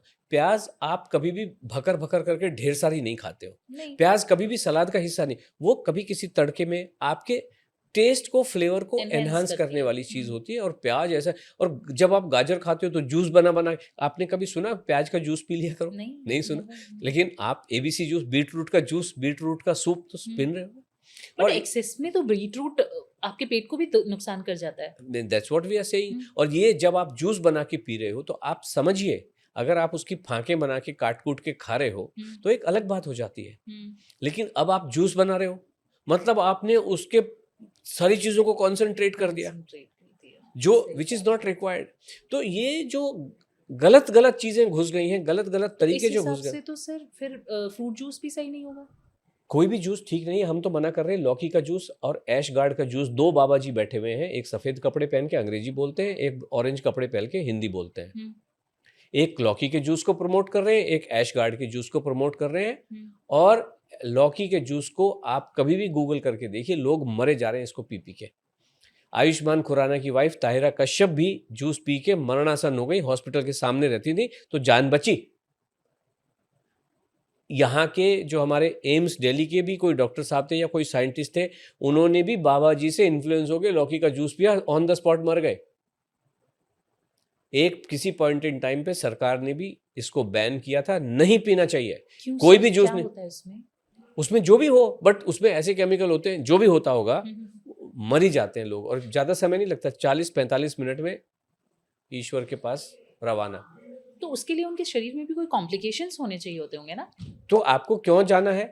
हम कह रहे हैं लौकी खा लो, क्यों जूस निकाल के पीना जिसको पी के लाखों लोग मर चुके? क्यों पीना क्यों है? टेस्टी भी नहीं है। हाँ, नहीं नहीं, आई एम नॉट, सवाल टेस्टी का नहीं है। मतलब अब मैं ये कह रहा हूँ, क्यों आपको दंड फंद करने हैं? हाँ। पहले लौकी का जूस निकालो, फिर उसको छानो, फिर शुगर वालों के लिए भी सर बोलते हैं वो करेले का जूस, जामुन तो हो गए क्या ठीक? को पीस के मैं कहता और हूँ आपकी सारी बातें मानी तो ये शुगर जो भारत तो करेला प्रधान देश है, भारत तो जामुन प्रधान देश है। जामुन के पेड़ तो जगह जगह लगे रहते हैं। आप पालघर, मम्मी में पालघर की तरफ चले जाओ, आसाम चले, हर जगह कोई खाने वाला नहीं है, इतने जामुन, इतने टेस्टी जामुन टपक टपक के मुफ्त में गिरते हैं। तो जामुन की गुठली का आप चूर्ण बना लीजिए। तो भारत को आज जो diabetic capital of the world कहा जा रहा है, चेन्नई में एक डॉक्टर साहब बैठे हुए हैं, मैंने एक झोपड़ी से अपना क्लिनिक शुरू किया था और आज मेरे पास 66 एकड़ में फैला, मतलब ये उनका वक्तव्य है। इस बात पे वो गर्व कर रहे हैं कि मैंने एक झोंपड़ी से शुरू किया था और आज 66 एकड़ में मेरा हॉस्पिटल खोला हुआ है। उन्होंने ये कभी नहीं बताया कि कितने डायबिटीज के पेशेंट, डायबिटीज एक्सपर्ट हैं, कि कितने डायबिटीज के पेशेंट उन्होंने ठीक कर दिए, दवाई मुक्त कर दिए, डायबिटीज मुक्त कर दिया, जिनका फास्टिंग ब्लड शुगर 199 या उससे 2 डिजिट में आ गया, कभी नहीं बताते हैं। अगर इन जामुनों से, लौकी के करेले के जूस से, करेले की सब्जी से अगर कम हो जाते, अगर इससे कम होने की पोटेंशियल संभावनाएं हो सकती, तो आज भारत को डायबिटिक कैपिटल ऑफ वर्ल्ड क्यों कहा जा रहा है कि हर 3 में से 1 व्यक्ति डायबिटिक है? क्यों कहा जा रहा है? अगर इतना ज्ञान से प्रचुर देश है और जहाँ पे करेले की भी प्रचुरता है और जामुन की भी, ये सब बेकार की बातें हैं। जब तक आप मैंगो, केला, ग्रेप्स, चावल और गेहूं, रोटी सब्जी दाल चावल नहीं खाएंगे, किसी भी हेल्थ इश्यू से आपको कभी भी छुटकारा नहीं मिल सकता है, चाहे वो थायराइड हो और चाहे वो यूरिक एसिड हो या इस बीच में कुछ भी हो। हमारे पास तो एक डॉक्टर साहिबा ही आई थी अभी कुछ दिन, 3-4 महीने पहले की बात हो। एक आंख में उनके -1 का चश्मा था, एक में -2 का था, और वो कहती है मैं टेस्ट डॉक्टर ही हूँ, खुद ही टेस्ट करती रहती हूँ। 3 महीने 90 डेज का हमारा जो प्रोग्राम होता है ना स्वाति जी, उनकी जो एक आंख थी जो -1 वाली थी वो 6/6 हो गई, और दूसरी वाली आंख उन्होंने कहा थोड़ा सा 0.5 बाकी रह गया, और मुझे ये पता है कि ये भी जल्दी ही ठीक हो जाएगा। जब आप जितनी भी शरीर में विकार होते हैं, परेशानियां होती हैं, बीमारियां होती हैं, ये न्यूट्रिशन न होने की वजह से होती हैं या गलत न्यूट्रिशन की वजह से हो। जब आप खाना खाना शुरू करते हो, सही गलत चीज़ों को आप छोड़ देते हो, सही चीज़ों को आप समावेश करते हो, तो कोई भी हेल्थ इशू होने दो, गिरते हुए बाल हो, आंखों की रोशनी हो, सारी चीज़ें ठीक हो जाती हैं। सर इतनी सारी प्रॉब्लम्स की हमने बात की, सोल्यूशन क्या है सर इस खाना, चीज़ का? हम तो यही कह रहे हैं। नहीं तो खाना तो सब लोग खाते हैं सर, हाँ, फिर क्यों हो रही हैं ये चीज़ें? मतलब आप देखिए, अब मैं ही हूँ, मैं क्योंकि अपना एग्जाम्पल दे सकती हूँ, मैं खुद मोटी हूँ, तो हम लोग पूरे दिन बैठे रहते हैं, काम करते रहते हैं, तो हमारा बेली फैट है, बहुत ज़्यादा है। अदरवाइज भी हम लोग अलग अलग बीमारियों से ग्रस्त होते ही जा रहे हैं, बैठे बैठे कुछ नहीं होगा तो पीसीओडी हो जाएगा, थायराइड हो जाएगा। रीज़न क्या है इसके पीछे और सोल्यूशन क्या है इसका? जो रीज़न है वही सॉल्यूशन है। रीज़न क्या है? आप खाना खा नहीं रहे हो, न्यूट्रिशन जा नहीं रहा है। अभी खाना क्या खाना होता है कि जब भी आप उठते हो उससे 2 घंटे के भीतर आपको पेट भर के नाश्ता कर लेना है, चाहे वो आलू के पराठे हो, कुछ भी, जो भी आपका मनपसंद नाश्ता है। आज आपने नाश्ता क्या किया? मैंने सुबह में पराठा और सब्जी खाया था सर। पराठा सब्जी खाया, तो बहुत अच्छा काम किया। कितने बजे खाया मैंने 9 बजे के आसपास। और उठे कितने बजे थे? 7 o'clock। हाँ, वो ठीक है, आपने अच्छा काम किया। लंच में क्या खाया?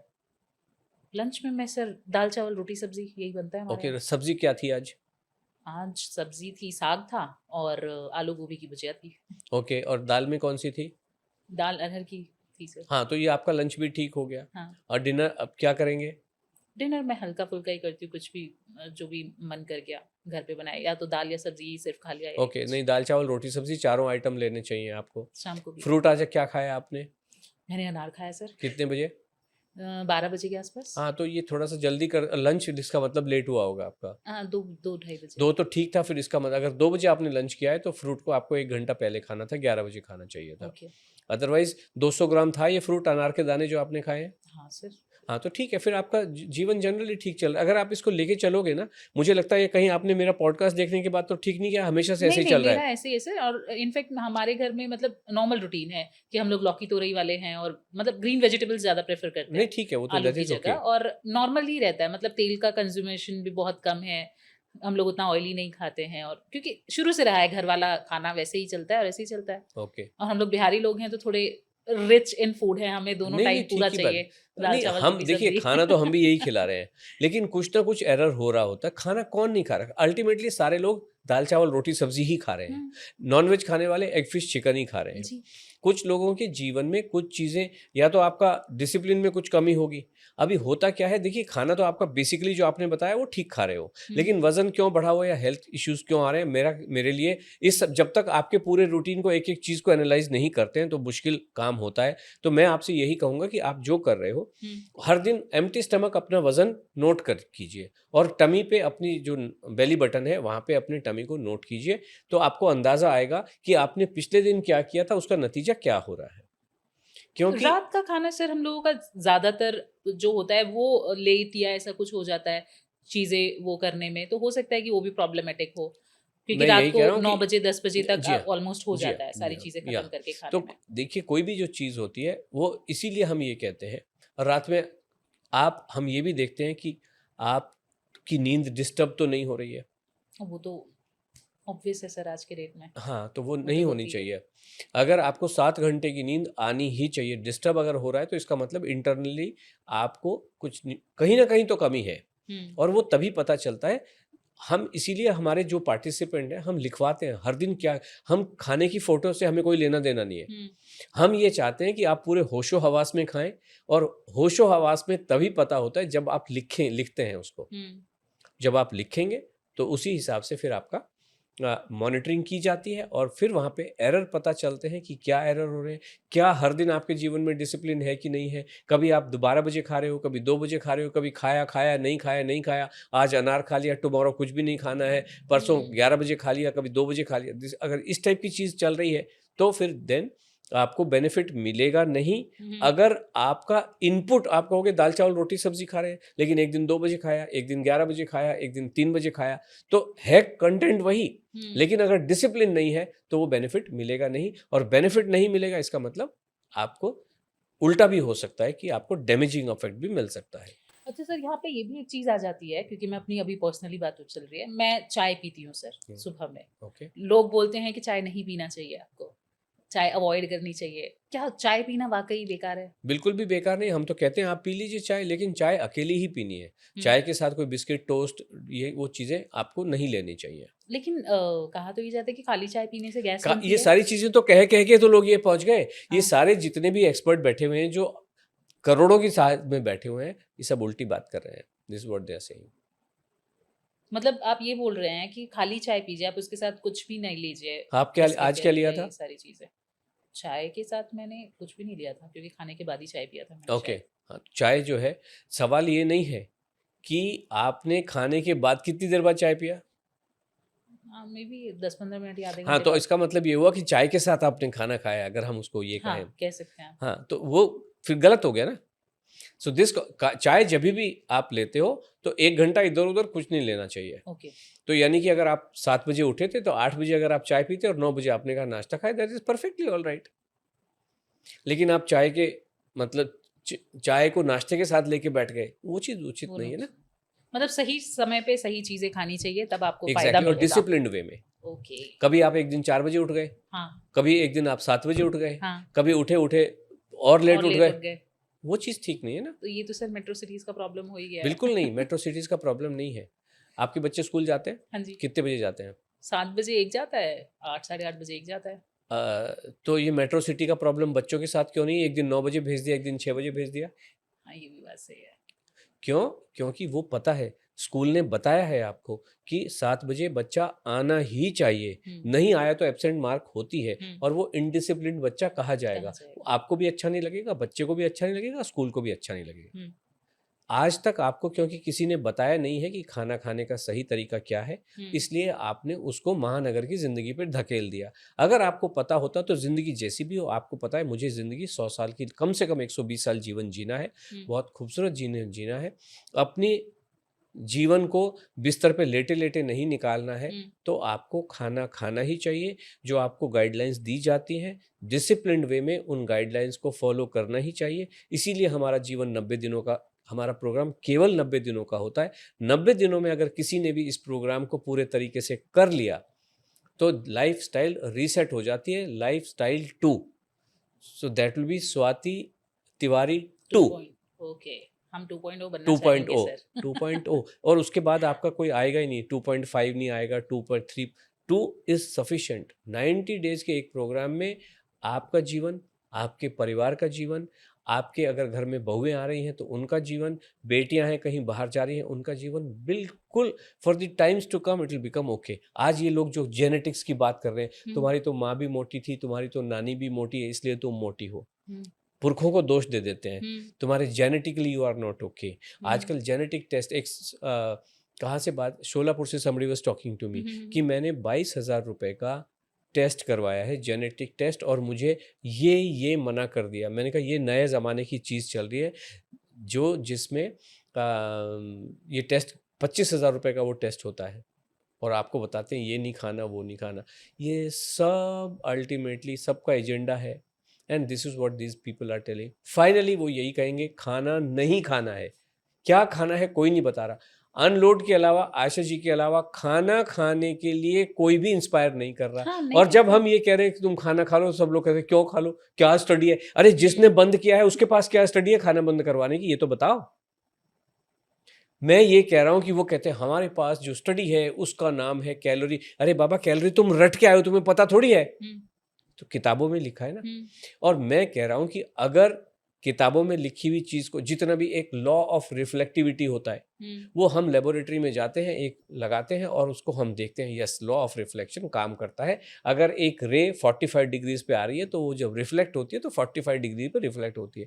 जो भी साइंस के सिद्धांत हैं उनको लेबोरेटरीज में टेस्ट किया जा सकता है कि नहीं किया जा सकता है। डेफिनेटली। तो बॉस मैं आता हूँ, एक समोसा लेके आता हूँ, एक आलू का पराठा लेके आता हूँ, मुझे कैलोरी नाप के दिखा दो, इसमें कोई प्रॉब्लम है? मैं गलत डिमांड कर रहा हूँ? नहीं। तो जिसको भी लगता है कि वो देख सकते हैं, प्लीज मुझे इनवाइट करें, मैं अपने खर्चे से आऊँगा।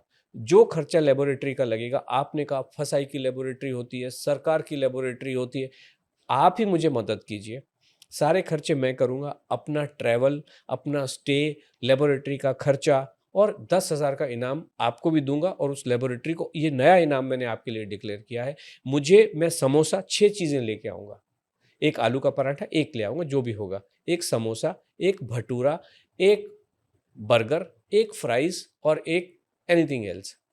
मुझे प्लीज कैलोरी मेजर करके दिखवा दीजिए। जो भी ये लोग दावा कर रहे हैं कि आलू के पराठे में 300 कैलोरी होती है, प्लीज मुझे मेजर करके दिखा दीजिए। That is what I wanted to ask sir, कि हम लोग ये कैलोरी की जो बात करते हैं, हम लोग मापते कैसे हैं कि इसमें इतना कैलोरी माप ही नहीं होगा, सकते, ये इसमें इतना कैलोरी ये होगा। हाइपोथेटिकल चीज को कैसे नाप सकते हो?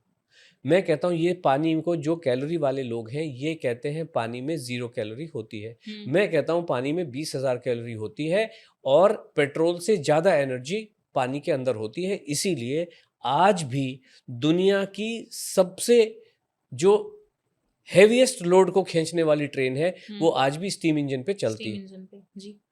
जो सबसे पावरफुल एग्रीकल्चर का ट्रैक्टर है वो आज भी स्टीम पे चलता है, पानी पे चलता है। क्यों चलता है?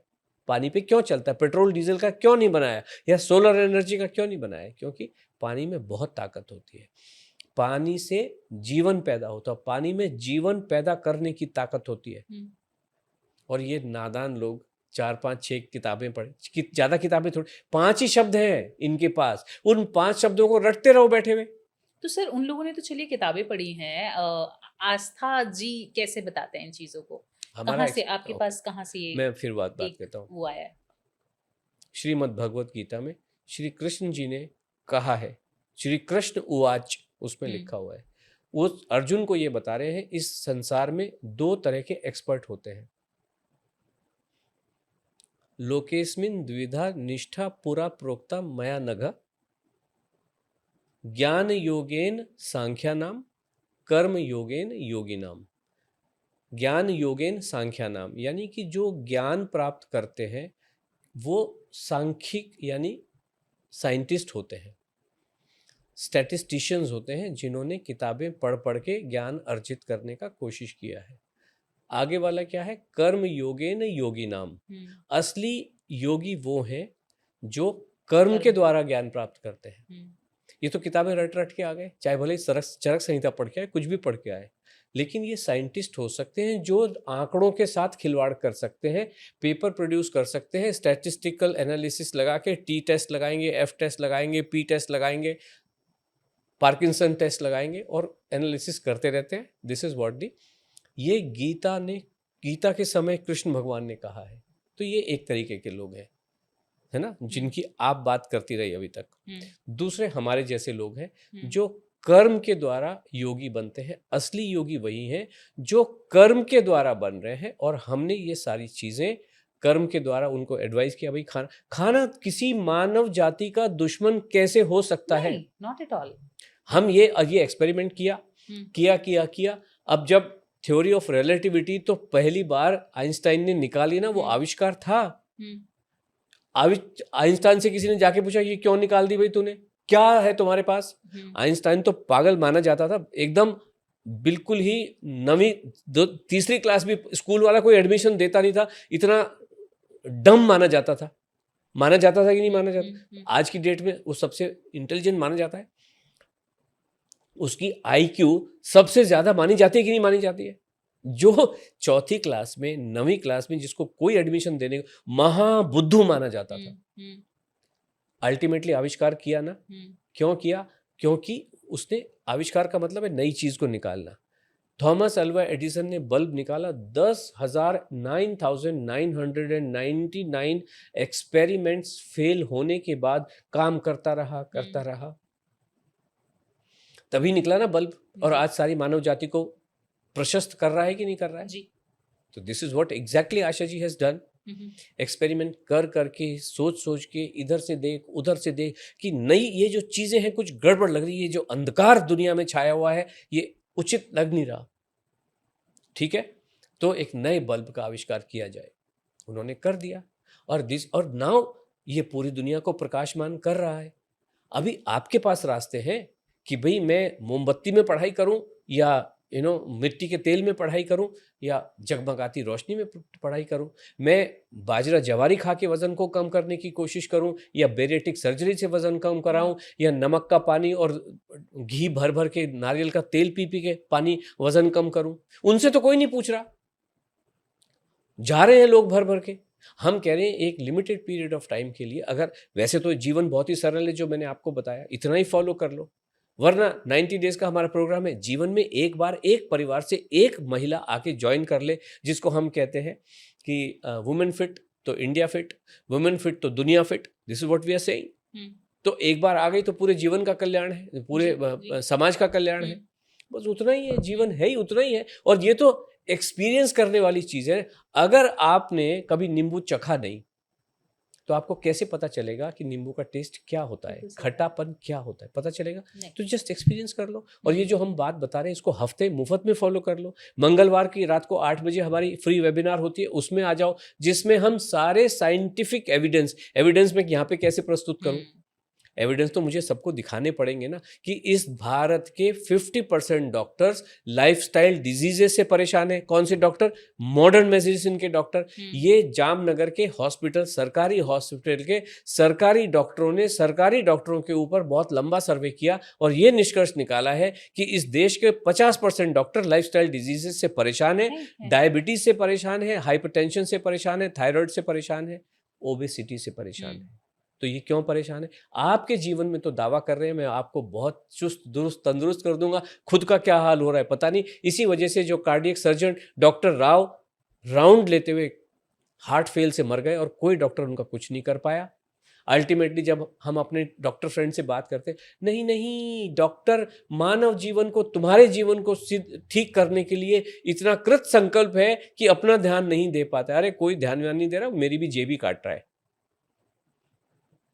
ठीक है ना। तो अदरवाइज कि आपका ध्यान दे रहा है इसलिए वो टपक रहा है। तो एक तरफ वो बात, एक तरफ ये बात, this is what is happening. हम यही कह रहे हैं क्योंकि ये जितने भी अगर हालत हो रही है, स्वास्थ्य की हालत खाना न खाने की वजह से हो रही है।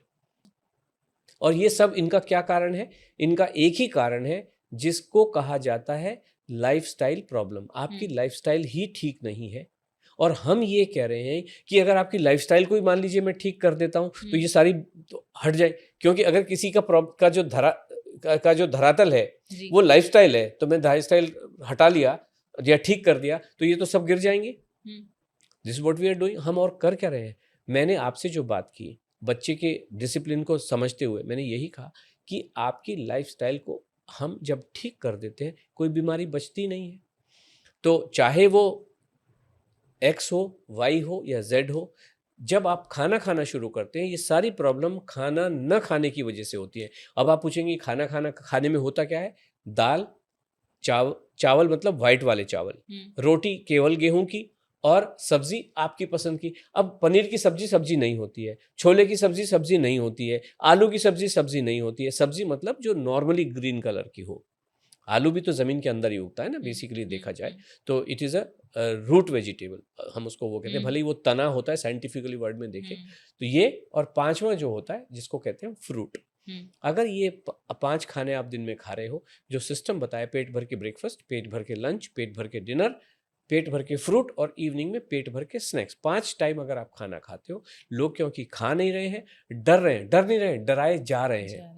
जिनका एजेंडा है आपको कुछ ना कुछ चिपका देने का, चाहे वो जेनेटिक टेस्ट हो, चाहे वो बेरिटिक सर्जरी हो, चाहे वो न्यूट्रास्यूटिकल हो, कुछ भी जब आपको चिपकाने के चक्कर में वो रहते हैं तो वो ये सारी चीज़ें हो ही जाती हैं। इसलिए हमारा ये कहना है, जीवन को सरल रखो, पानी को भी पानी की तरह से पी लो, और किसी भी चीज़ में आप बिल्कुल भी छेड़खानी मत कीजिए। आराम से अपने टेस्ट के अनुसार मौज मस्ती से खाना खाइए, उसी में जीवन का कल्याण है। सर एक और चीज़ आ जाती है कि अब आप क्योंकि ऑलरेडी किसी प्रोग्राम में हैं तो I don't know whether it with ये एक तरीके से बायस्ड हो जाएगा या क्या हो जाएगा, लेकिन आजकल मार्केट में बहुत सारे जूसेस और शेक्स और ये सारी चीज़ें भी उपलब्ध हैं जिनसे वज़न कम होता है और होता है लोगों का, ऐसा नहीं है। वो लोग मात्र अगर 5-6 महीने जो आपने बोला उनके भी ऐसे ही कोर्सेज होते हैं, वो सब पी के वज़न कम हो जाता है। लेकिन मेरा यहाँ पे सवाल ये है, क्योंकि आपने इसमें अपना पूरा रिसर्च किया है, क्या वो चीज़ें नुकसानदायक होती हैं आफ्टर दैट प्रोसेस? देखिए, वो तो मैं नहीं कहूँगा कि नुकसानदायक है या नहीं है, मुझे अंदाज़ा भी नहीं है होता है कि नहीं होता है। बट एक बात तो पक्की है, हमारे अलावा वेट लॉस कराने के जनरली 5 ही तरीके होते हैं। मैं सारे आपके साथ चाहें तो मैं डिस्कस कर सकता हूँ। पहला तरीका है जिसमें आपको कोई गोली, capsule, herbal, supplement, protein shake, कोई ना कोई प्रोडक्ट दे के आपको कहा जाता है भाई सुबह ये घोल के पी लो, खाना खाने की ज़रूरत नहीं है। ऐसा ही कहा जाता है कि उनका फंडा है SMS, शेक, मील शेक। यहाँ पे 2 मेरे प्रोडक्ट पी लीजिए और यहाँ पे आप थोड़ा सा हल्का फुल्का खाना खा लीजिए और 40 मिनट की एक्सरसाइज कर लीजिए। और ये सारे के सारे जो लोग हैं अपनी एक्सरसाइज ऑनलाइन करवाते हैं कि आप मैं ही करा देती हूँ, कर लो। ये एक तरीका होता है।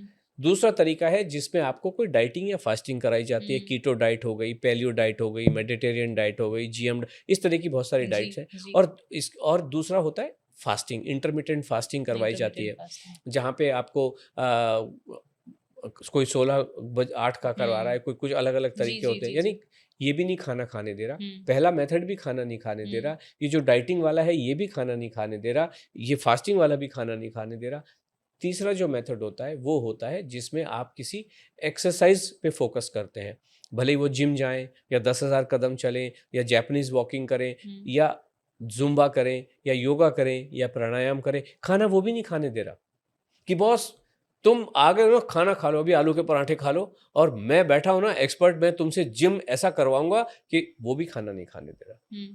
उसके भी प्रोग्राम में कोई हिम्मत नहीं है कि आपको खाना खाने के लिए प्रेरित कर दे, वो भी खाने से डरा ही रहा है कहीं ना कहीं। चौथा जो मेथड होता है, जो सबसे खतरनाक मेथड होता है, जिसमें ओह इतना BMI 35 BMI, तुम्हारा तो पेट ही काटना पड़ेगा। बेरेटिक सर्जरी कर देते हैं, गैस्ट्रिक बाईपास के नाम से हो या बैलून डालने वाली हो, एक बैलून टेक्नोलॉजी भी आती है कि आपको बैलून में के अंदर जाके वो फूल जाता है और आप खाना खा ही नहीं सकते हो। पेट इसलिए काट देते हैं, खाना खाओ ही मत।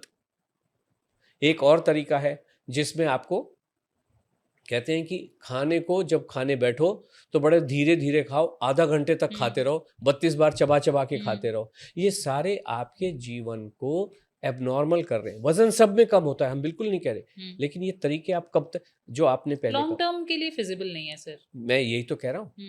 हमारे पास जो केस आया है, ज्यादा से ज्यादा इसको आप 18 महीने तक चला सकते हो, क्योंकि ये जो प्रोडक्ट है इन सबका पर्पस ये होता है कि 10,000 का प्रोडक्ट आपको बेचना ही बेचना है।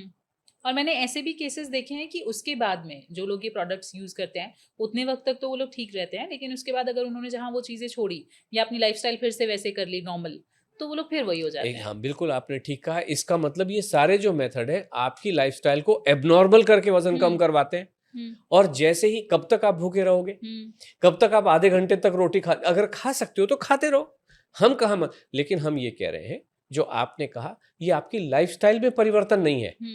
अगर कोई आपको घी पिला रहा है तो ये लाइफस्टाइल में परिवर्तन थोड़ी है। लाइफस्टाइल तो खाना खाने में है। या तो कोई बच्चा वैसा पैदा करे कि जब वो पैदा हो रहा तब से घी पिलाओ तो अलग बात है। हम तो रोटी सब्जी खाते हुए पैदा हुए हैं ना। तो हम और इसी वजह से ये जो सस्टेनेबिलिटी का पार्ट है ये बहुत बड़ा पार्ट होता है। मैंने जो आपको कहा कि आप फ्रूट के समय में आप फ्रूट तो जीवन भर खा सकते हो कि नहीं खा सकते हो। अगर मैंने कहा कि आप नाश्ता कर लो, नाश्ते में पराठे खा लो, इडली खा लो, ये तो सारी चीजें जीवन भर खा सकते हो। लंच में दाल चावल रोटी सब्जी जिसमें आपको अपने लिए अलग मेहनत ना करनी पड़े बल्कि परिवार को भी बहुत अच्छा खाना मिले, जीवन भर खा सकते हो जी। तो ये सस्टेनेबल प्रोग्राम है। और हम तो ये कह रहे हैं आप समोसा भी खाओ, आप जो खाना है वो खाइए। और जब ये प्रोग्राम अंत होता है, जब लास्ट फेज होता है, उसमें तो हम गुलाब जामुन और रबड़ी भी पिला रहे हैं कटोरे भर भर। हम तो इंस्पायर करते हैं। यही प्रोग्राम चाहिए सर। हम तो यही इंस्पायर करते हैं कि आप खा लीजिए, जीवन को नॉर्मल बनाइए। और उस जीवन को सुपर नॉर्मल बनाने के लिए 90 डेज के भीतर में हम जो आपके ऊपर काम करते हैं वो करते क्या है, आपके डाइजेस्टिव सिस्टम को स्ट्रांग बनाते हैं और आपकी मानसिकता को स्ट्रांग बनाते हैं, जिससे आपको नींद भी अच्छी आए, आपका स्वास्थ्य भी अच्छा हो, आपकी जो एग्जिस्टिंग हेल्थ इश्यूज हैं वो बिल्कुल ठीक हो जाए नॉर्मल खाने के माध्यम से। सिर्फ खाने से या लाइफस्टाइल ऐसे इम्प्रूव करने से ही वजन कम हो जाएगा सर, या फिर आप इसमें इंक्लूड वॉक, या जो हमने वॉक की बात की, एक्सरसाइज की बात की, क्या इनकी जरूरत नहीं होती? बिल्कुल भी जरूरत नहीं होती। हमारे पास बहुत सारे लोग ऐसे आते हैं, दो तरह के लोग हो सकते हैं। एक तो ऐसे जो ऑलरेडी डैमेज्ड है, मतलब वो चाहे भी तो बेड से उठ नहीं सकते हैं। दूसरे ऐसे होते हैं कि प्रोग्राम में आ जाने के बाद चोट लग जाती है। होता क्या है मैं आपको बताऊं, 4 लोगों के नाम तो मुझे डेफिनेटली पता है। नंबर 1 बीजल दलाल हमारे साथ थी, मोनिका मनचंदा हमारे साथ थी, और जो तीसरी वाली थी वो तो बहुत, ये दोनों इस हिसाब से आई थी, ये जो दोनों का जिनका मैंने नाम लिया, पूनम चूड़ासामा की बात मैं बाद में करता हूँ।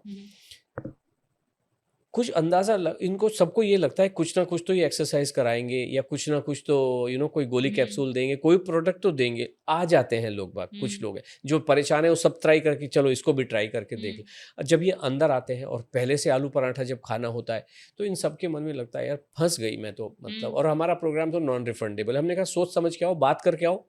जब आ गए, जब ये को देखते हैं तो कहते हैं ये तो गड़बड़ हो गई, हम तो वास्तव में फंस गए और इतना खाना खिलाएंगे, मैं तो आई थी वजन कम करने के लिए, लगता बढ़ा के जाऊंगी। तो एज ए रिजल्ट क्या करते हैं, जो इकोसिस्टम बना हुआ होता है, जो एनवायरनमेंट इनके साथ में अभी तक रहा है, तो ये महिलाएं पार्टिसिपेंट हमारे क्या करते हैं कि कुछ एक्स्ट्रा एक्शन अपने से लेना शुरू कर देते हैं। जैसे जिम ज्वाइन कर लिया, या वॉकिंग शुरू कर लिया, या बिल्डिंग की सीढ़ियां ऊपर नीचे शुरू कर दिया। तो ये exactly same thing happened with these 2 participants. एक ने घूमने जाना शुरू कर दिया और दूसरे ने सीढ़ियां ऊपर नीचे शुरू कर दिया, और वजन कम होता नहीं है। तो इनका एस्टेब्लिश हो गया, है ना, कंसोलिडेट हो गया। ये जो भी सोच थी कि मैंने तो पहले ही कहा था ये तो फंस गई, वजन तो कम हो नहीं रहा। अब क्या होता है कि उनकी तकदीर कहिए कि अनलोड की तकदीर कहिए, जो चलने जा रही है उनके पांव के नीचे पत्थर आया और उनका ट्विस्ट हो गया एंकल। डॉक्टर ने कहा 15 दिन तक बॉस हिलना भी नहीं है बेड से, complete bed rest. Monika Manchanda ji सीढ़ियां ऊपर नीचे, पांव फिसला, उनका भी कुछ डैमेज हुआ, डॉक्टर ने कहा complete bed rest. Swati ji, जब ये दोनों लोग बेड रेस्ट पे आए हैं, वजन ऐसा गिरा है कि जो 15 दिन तक, 1 महीने तक जो नहीं गिरा, बचे हुए 15 दिन में ऐसा गिरा कि फाइनली जब इनका वजन कंप्लीट हुआ है 10 से 12 किलो, आई थिंक बीजल जी का वजन 10 किलो कम हुआ और मोनिका जी का 14 किलो वजन कम हुआ। पूनम चूड़ासामा जो जब हमारे प्रोग्राम में आई, उनका मन में ऐसी धारणा नहीं थी, लेकिन उनका उसी समय कुछ चोट लगी पाँव में और वो बेड रेस्ट पे आ गई, और वो लंबे समय तक बेड रेस्ट पे रही। बेड पे बैठे बैठे बिना हिले इन्होंने भी 11.7 kg वजन कम किया है अपना। सर बेली फैट भी कम हो जाता है? बेली फैट हमारा रिकॉर्ड है 90 डेज में 14 इंचेस, 48 इंचेस से 34 इंच। 48 इंच 4 फीट का घेरा था मैडम का। 10 इंच 8 इंच तो हमारे आम प्रोग्राम में 90 दिन में ओनली खाना खा के वजन बेली फैट कम हो जाता है। मात्र 90 दिन में वजन कम हो जाता है? वजन तो छोड़िए, बेली फैट कम हो जाता है, बेली का डायमेंशन कम हो जाता है विदाउट एक्सरसाइज। जरूरत ही नहीं है। एक लेडी घर में इतना काम करे और ना भी काम करे, हम कहते हैं बेड रेस्ट पे भी होता ही है कम। सिर्फ बेली फैट ही नहीं स्वाति जी, आपके जो ये भरे हुए होते हैं, यहाँ भरे हुए होते हैं, ये जॉ लाइन आएगी कैसे जब तक इसका फैट नहीं नहीं, हटेगा? जी। आएगी कैसे? क्या करोगे क्या? हम्म, कौन सी एक्सरसाइज करोगे? यहाँ के वाले की क्या करोगे? दिन हम्म, रात बैठे हुए वहाँ करते रहोगे? क्या करोगे क्या? गर्दन ऊपर नीचे करते रहोगे ये डबल चिन हटाने के लिए? कौन सी एक्सरसाइज करोगे? इसलिए हम ये कहते हैं जब आप खाना खाते हो ब्लड के माध्यम से, आपको पता है ना ये कैसे कन्वर्ट होता है? जब हम खाना खाते हैं तो वो रक्त में कन्वर्ट होता है, हम्म, और वो जो रक्त है वो सारे शरीर में घूमता है, या तो वहां से फैट को हटाता है या फैट को जमा करता है, बस उतना ही काम है। और हमारे केस में जब आप खाना खा रहे हो तो जो न्यूट्रिएंट है वो वहां से फैट को निकाल निकाल के लेके आते हैं। ये ऑटोफेजी का जो सिस्टम है, भले ही इसको नोबेल पुरस्कार मिला है, लेकिन ये बिल्कुल गलत है। भूखा रहने से शरीर कभी भी अपने आप को नहीं खाएगा। भूखा एनर्जी कब मिलती है आपको? एनर्जी जब मिलती है जब पेट के अंदर कोई सामान हो। सही बात है। अगर आप यहाँ से कुछ खुरच के खाओगे फिर मिल सकता है, लेकिन यहाँ से तो कंज्यूम नहीं होगा, ये बात तो निश्चित है। अगर हो भी गया तो वो फिर जब थोड़े दिन के बाद में वापस आएगा तो डबल से वापस आएगा। 10 किलो कम करोगे, 12 किलो आना ही है। और इसके लिए मैं आपके साथ अभी आपके ऊपर और सभी के ऊपर एक ब्रह्मास्त्र छोड़ता हूँ, जो सारे क्लेम्स को धराशायी करने के लिए एक ही ब्रह्मास्त्र काफी है जी। वो है, एक व्यक्ति ने दुनिया के सारे एक्सपर्ट को लाया कि मेरा बेटा वजन कम हो जाए, लेकिन होके ना दिया। हुआ। जब वजन कम हुआ तो इन एक्सपर्ट ने मुच्छों पे दाव दिया, देखा मैंने वजन कम करवा दिया। फिर 108 किलो इनका वजन कम करवाया 18 महीने में। 18 हफ्ते में इनका वजन 125 किलो वापस आया।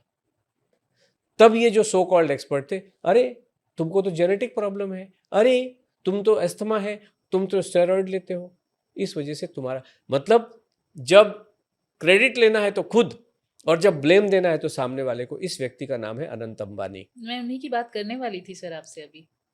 ये सारे दुनिया, मुकेश भाई के पास पैसे की कमी है क्या? नहीं। सारी दुनिया के एक्सपर्ट इन्होंने लाके लगा दिए, कुछ नहीं कर पाए, बाल और उड़ गए बेचारे के। उड़े कि नहीं उड़े? क्यों? जब आप अपने आप को डिप्राइव रखते हो न्यूट्रिशन से, this is what is going to happen. सभी महिलाएं जो हमारे पास आती हैं कहते बाल बहुत गिर रहे हैं जब आप खाना नहीं खाते। एक लेडी ने कहा गुच्छा भर भर के आता था, 3 दिन में ठीक हो जाता है। बाल रुक जाते हैं जब आप खाना खाते हो। It does not take ages, हफ्तों लग रहे हैं, महीनों लग रहे हैं। अभी एक लेडी का IBS का प्रॉब्लम था, मतलब इधर खाना खाया छिछी, खाना खाया छिछी, 25 बार दिन में छिछी जाती थी वो, पानी पिया छिछी। और कैलकाटा के एक नंबर 1 डॉक्टर के साथ मैंने कहा ये क्या कह रहे हैं डॉक्टर, आपका कब खत्म होगा? क्योंकि हमसे लोग बहुत सवाल पूछते हैं, कब खत्म करवा दोगे, कितना समय लगेगा। हम पूछ रहे हैं कि आपको कब से ये प्रॉब्लम? बोले 10 साल हो गए। तो आपके डॉक्टर साहब क्या कह रहे हैं? डॉक्टर साहब कहते हैं पूछना मत, 2200 रुपये फीस लगती है, और आप किसी भी डॉक्टर साहब के पास जाएंगे तो वो फीस 3 मिनट से ज्यादा की नहीं होती है ना। 2200 रुपये वो कैलकाटा में है तो एक अलग बात है, बट 1200-1500 तो कोई भी ले रहा है। उन्होंने कहा कि ये कब खत्म होगा बिल्कुल भी पूछना मत, जब होगा तब होगा, दवाई खाते रहो, मुझसे महीने महीने में मिलते रहो, ये टेस्ट कराते रहो। हमारे 90 डेज में उन्होंने खाना खाया, प्रॉब्लम अंत। नहीं सर, अगर जैसे अभी हम अनंत अंबानी की बात कर रहे थे, तो ऐसा तो नहीं है कि उनके घर में न्यूट्रिएंट वाला खाना नहीं खाते होंगे या समय से नहीं खाते होंगे, क्योंकि they are already ultra rich, तो वो लोग तो समय से ही खाना खाते होंगे, फिर क्यों ऐसा प्रॉब्लम है सर उनके साथ? अल्ट्रा रिच का मतलब ये हुआ कि उन्होंने अल्ट्रा रिच एक्सपर्ट को रखा होगा, अल्ट्रा क्वालिफाइड एक्सपर्ट को रखा होगा। अभी उनको, जैसे आपने कहा कि भाई मोदी जी ये बता रहे हैं कि बाजरा मत खाओ, उन्होंने तो किसी एडवाइजर के हिसाब से वो काम किया होगा ना। तो मुकेश भाई भी जो खा रहे होंगे किसी एडवाइजर के हिसाब से खा रहे होंगे। मुकेश भाई कौन से पतले हैं, वो तो कपड़े कुपड़े ऐसे पहनते हैं, वो कोई इन शर्ट करके पहन सकते हैं? उनके लटके हुए होते हैं सारे शर्ट, होते हैं कि नहीं होते? किसी पे मैं कमेंट नहीं करना चाह रहा, बट पर्पस ये है कि आई एम ट्राइंग टू से कि ये सुपर एक्सपर्ट लाके तो ये हाल कर रखा है कि नहीं है? तो हम ये कह, और ये सुपर एक्सपर्ट का मतलब क्या हुआ? सुपर एक्सपर्ट को 5 ही टर्म पता होती हैं, carb, protein, fat and fibre, metabolism and calorie. इसके अलावा कोई 5 शब्द है? फिर ये कहेंगे नहीं माइक्रो न्यूट्रिएंट होते हैं, विटामिन B12 होता है, E होता है, P होता है, C होता है, this is what they will say. इसके अलावा और क्या है? आजकल कुछ एक और आ गई, सेलेनियम, जिंक, फलाने मिनरल्स, ये सब चीजें आ गई। यही तो पता है। और ये इनको पता थोड़ी है। वो कहते हैं कि इसमें पम्पकिन सीड में सेलेनियम होता है, वो आपको ये मैं कहता हूँ नहीं होता सेलेनियम, अभी करो। और सेलेनियम का जीवन में कोई रोल नहीं है, अगर है तो कद्दू के माध्यम से है, कद्दू के बीज के माध्यम से नहीं है, ये बात तो पक्की है। ठीक है, तो इसी वजह से तो कोई कल्याण कर नहीं पाया, सारे सुपर एक्सपर्ट लाके बताए। जो लोग ये चीजें खाते हैं उनके भी वजन कम होते हैं सर, ऐसा तो नहीं है? मैं कहाँ मना कर रहा हूँ, मैं ये कह रहा हूँ वजन तो कम हो सकते हैं, और अगर हो रहे हैं तो जरूर कीजिए। मैं ये कह रहा हूँ जिन लोगों को लगता है जीवन में आनंद की थोड़ी सी कमी रह गई है, हाँ, आलू पराठे की कमी रह गई है, केला खाने की कमी रह गई है, ये सिर्फ सेलेनियम ही नहीं खिला रहे, कद्दू के बीज ही नहीं, ये अल्टीमेटली क्या करवा रहे हैं, आपको खाने से नफरत करवा रहे हैं। खाना क्या, ये कद्दू के बीज वाला ये कह रहा है कि तू खा बॉस आलू के पराठे, इसका selenium will take care of you, क्या ये कह रहा है? नहीं। क्यों नहीं कह रहा? अगर कद्दू के बीजों में, अगर इन सब चीजों में जान है, तो ये महामारी बनती क्यों जा रही है? मेरा सीधा सा सवाल ये है। और आप भी पूछिए इन लोगों से कि जो ओबेसिटी एक्सपर्ट बने बैठे हुए हैं, वो क्या कह रहे हैं, हमारा शरीर फैट को खा जाएगा। तो मुझे एक प्रोसेस बता दो ना, कैसे खा जाएगा। Sir what convinced me to invite you is कि आप एक नॉर्मल रूटीन, मतलब मैं, क्योंकि इन सब चीज़ों से हो सकता है मैं बहुत आलसी हूँ, मेरे को ये सब चीज़ें नहीं जमती, मैं नहीं कर सकती हूँ। आई हैव ट्राइड सम, मैं ज़्यादा से ज़्यादा 1 हफ्ता, इससे ज़्यादा मेरे से नहीं होता। तो मुझे ये लगता है कि जो नॉर्मल घर में बन रहा है वो मैं खा के अगर मैं वजन कम कर सकती हूँ तो I should go for it. अगर ये चीज़ है, और ट्राई करने में क्या ही जाता है। बिल्कुल, सबसे अच्छी चीज़ ये है, जब हमने इतनी सारी चीज़ें ट्राई की तो हम ये भी ट्राई कर सकते हैं। बिल्कुल। सिर्फ ड्रास्टिकली वेट बढ़ना अगर प्रॉब्लमेटिक है, तो ये जो ड्रास्टिकली वेट घटना भी होता है, क्या ये प्रॉब्लमेटिक नहीं होता होगा? बिल्कुल होता है। ड्रास्टिकली वेट घटना 2 तरीकों से हो सकता है।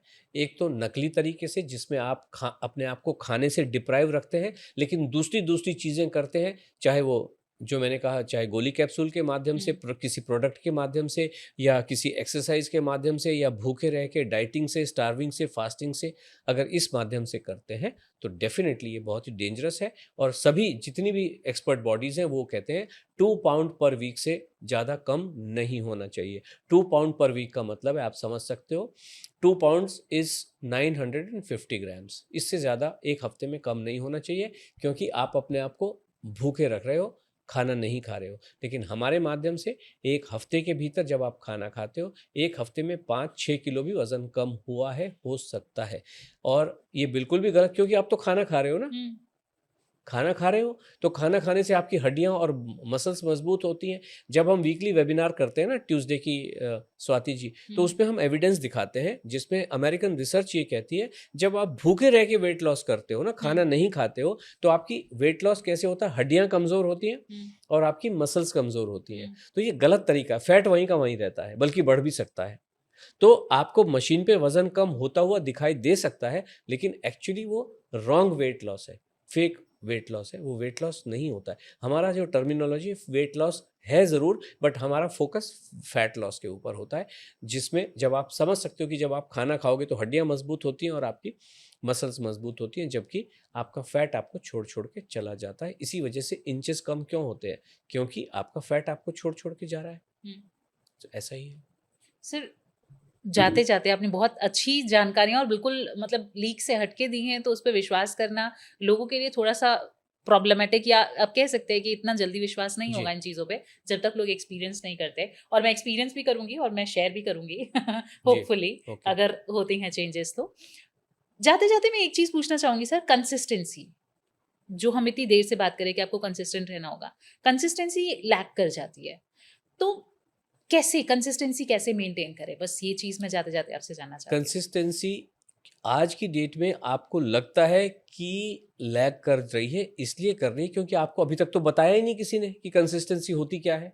किसी ने बताया नहीं, वो तो सब लोग जो भी डाइट प्लान देते हैं उनका भी रूटीन होता है कि इतने बजे ये खाओ, इतने बजे ये खाओ, इतने बजे ये करो, इतने बजे वो करो। वो इसलिए हम तो ये कह रहे हैं कि आपने नॉर्मल जो आपको खाना है खा लीजिए। ब्रेकफास्ट अगर आप बोलो कि मैं तो नहीं खा रही, तो वजन डेफिनेटली बढ़ेगा। लेकिन 90 दिन आप हमारे साथ जब चलते हो, और 90 दिन जो हम आपसे प्रॉमिस सभी से लेते हैं कि 90 गिव योरसेल्फ दिस 90 डेज, हम तो कोई आपको पहाड़ नहीं चढ़वा रहे, हम तो कोई आपको समुद्र में कुदवा नहीं रहे कि पैराशूट जंपिंग करो, कुछ नहीं करवा रहे। हम कह रहे हैं नॉर्मल खाना खा लेना है। वो खाना हो सकता है आपकी मेड ही बनाए, हम तो नहीं कह रहे आप ही बनाओ, हम तो ये भी नहीं कह रहे कि भाई आपसे नहीं, पीजी में लोग रहते हैं, हॉस्टल में स्टूडेंट्स हैं, हॉस्टल में खा रहे हैं, खाना खाना जरूरी है। वो कहाँ से आता है वो इम्पोर्टेंट नहीं है, ठीक है।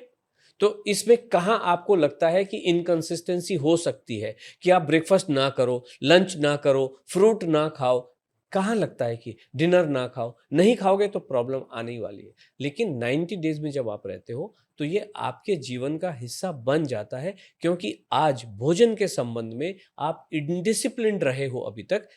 इनडिसिप्लिन इसलिए रहे हो, ये ब्लेम करने वाली बात नहीं, क्योंकि किसी ने आपको बताया नहीं। आपने अभी कहा कि बच्चे की स्कूल की बस अगर 7 बजे आ जाती है तो आप धरती फटे, आसमान गिरे, शरीर टूटा जा रहा हो, लेकिन आप बच्चे को बस तक छोड़ के आते हो कि नहीं छोड़ के आते हो? तो ये ऐसा ही होता है जब आपको किसी चीज का अहमियत पता चल जाता है कि कितना इंपॉर्टेंट ये 90 दिन आप आशा जी के साथ क्यों लगे रहते हो? इसीलिए लगे रहते हो क्योंकि आपकी 2 बन जाए। स्वाति 2.0 यही आपने कहा, तो बन जाओ। होपफुली सर, बहुत सारे लोग इंस्पायर होंगे इन चीज़ों से कि आप अपने रूट्स पे जाके अपना जो नॉर्मल रूटीन है, जो नॉर्मल खाना है, इंडियन फूड है जी, उन सारी चीज़ों में जाके आप अपना वजन कम कर सकते हैं। आई एम होपिंग दैट कि बहुत सारे लोग इस चीज़ से इंस्पायर होंगे और समझेंगे कि ज़रूरी नहीं है कि हम फैंसी फूड की तरफ भागें और फैंसी फूड ही हमें वजन कम करा सकता है। तो बहुत बहुत शुक्रिया हमारे पॉडकास्ट में आने के लिए सर, इतनी जानकारियाँ देने के लिए, जो आपने बिल्कुल कॉन्ट्राडिक्टरी बातें की हैं जो आजकल इंडस्ट्री में चल रही हैं उससे। पता नहीं कितनी सही हैं, कितनी गलत हैं, क्योंकि मैंने एक्सपीरियंस नहीं किया है तो मैं उसको कुछ भी कह नहीं सकती हूँ। लेकिन बहुत शुक्रिया, उम्मीद करती हूँ कि लोगों को बहुत सारी जानकारी मिलेगी सर। बिल्कुल। और हमारा तो यही इंस्पिरेशन है, आशा जी का मिशन है, वुमेन फिट तो भारत फिट, वुमेन फिट तो दुनिया फिट। एक लेडी के माध्यम से, महाराष्ट्र में एक कहावत भी है, मुलगी शिखली प्रगति झाली है ना। तो हमारा फोकस ये है कि घर की जो महिला अगर सीख लेती है, 90 डेज का ये प्रोग्राम में जब लर्निंग हो जाती है और उनके माध्यम से पूरे के पूरे परिवार, कई बार हमने ये देखा है कि लेडी का वजन तो 10 किलो कम होता है, हस्बैंड का 14 किलो कम हो जाता है, बच्चे का 14 किलो कम हो जाता है। तो चारों लोग, कभी कभी ऐसा होता है घर में थोड़े से वजन ज़्यादा होते हैं। तो हमारा यही इंस्पिरेशन है, आपके माध्यम से आपकी खाना खा लीजिए, खाने से नफरत बिल्कुल भी नहीं कीजिए। और फैंसी फूड कुछ नहीं होता है, ये जो हमारे दाल चावल रोटी सब्जी है यही सुपर फूड है, यही फैंसी फूड है, यही जीवन का आनंद है। थैंक यू सो मच मुझे बुलाने के लिए। बहुत बहुत शुक्रिया। तो ये थे सुधीर आस्था सर, जिन्होंने हमें बहुत सारी कॉन्ट्राडिक्टरी बातें बताई हैं वेट लॉस जर्नी में, जो आप रेगुलरली फॉलो करते आ रहे हैं या सुनते आ रहे हैं, या जितनी सारी चीज़ें देखते आ रहे हैं, या शायद अपने एक्सपीरियंस भी की होंगी और उनसे आपको बाद में रिजल्ट आपके रिवर्स भी हुए होंगे। आई एम होपिंग दैट, क्योंकि मैंने जितने रिजल्ट्स देखे हैं शायद ऐसी ऐसी चीज़ें देखने को मुझे मिली हैं। तो एक बार खाना सही तरीके से खा के भी देखिए, ज़रूर आपका वजन कम होगा एज पर सर। बहुत बहुत शुक्रिया ये पॉडकास्ट देखने के लिए, और कमेंट करिएगा और आप बताइएगा कि आपको इस पूरे पॉडकास्ट से क्या सीखने को मिला। क्या आप भी खाने की तरफ, देसी जो हमारा इंडियन फूड है उसकी तरफ जा रहे हैं या नहीं जा रहे हैं। और ऐसे ही और पॉडकास्ट देखते रहने के लिए SRT ओरिजिनल्स को फॉलो कर लीजिए। Thank you for watching.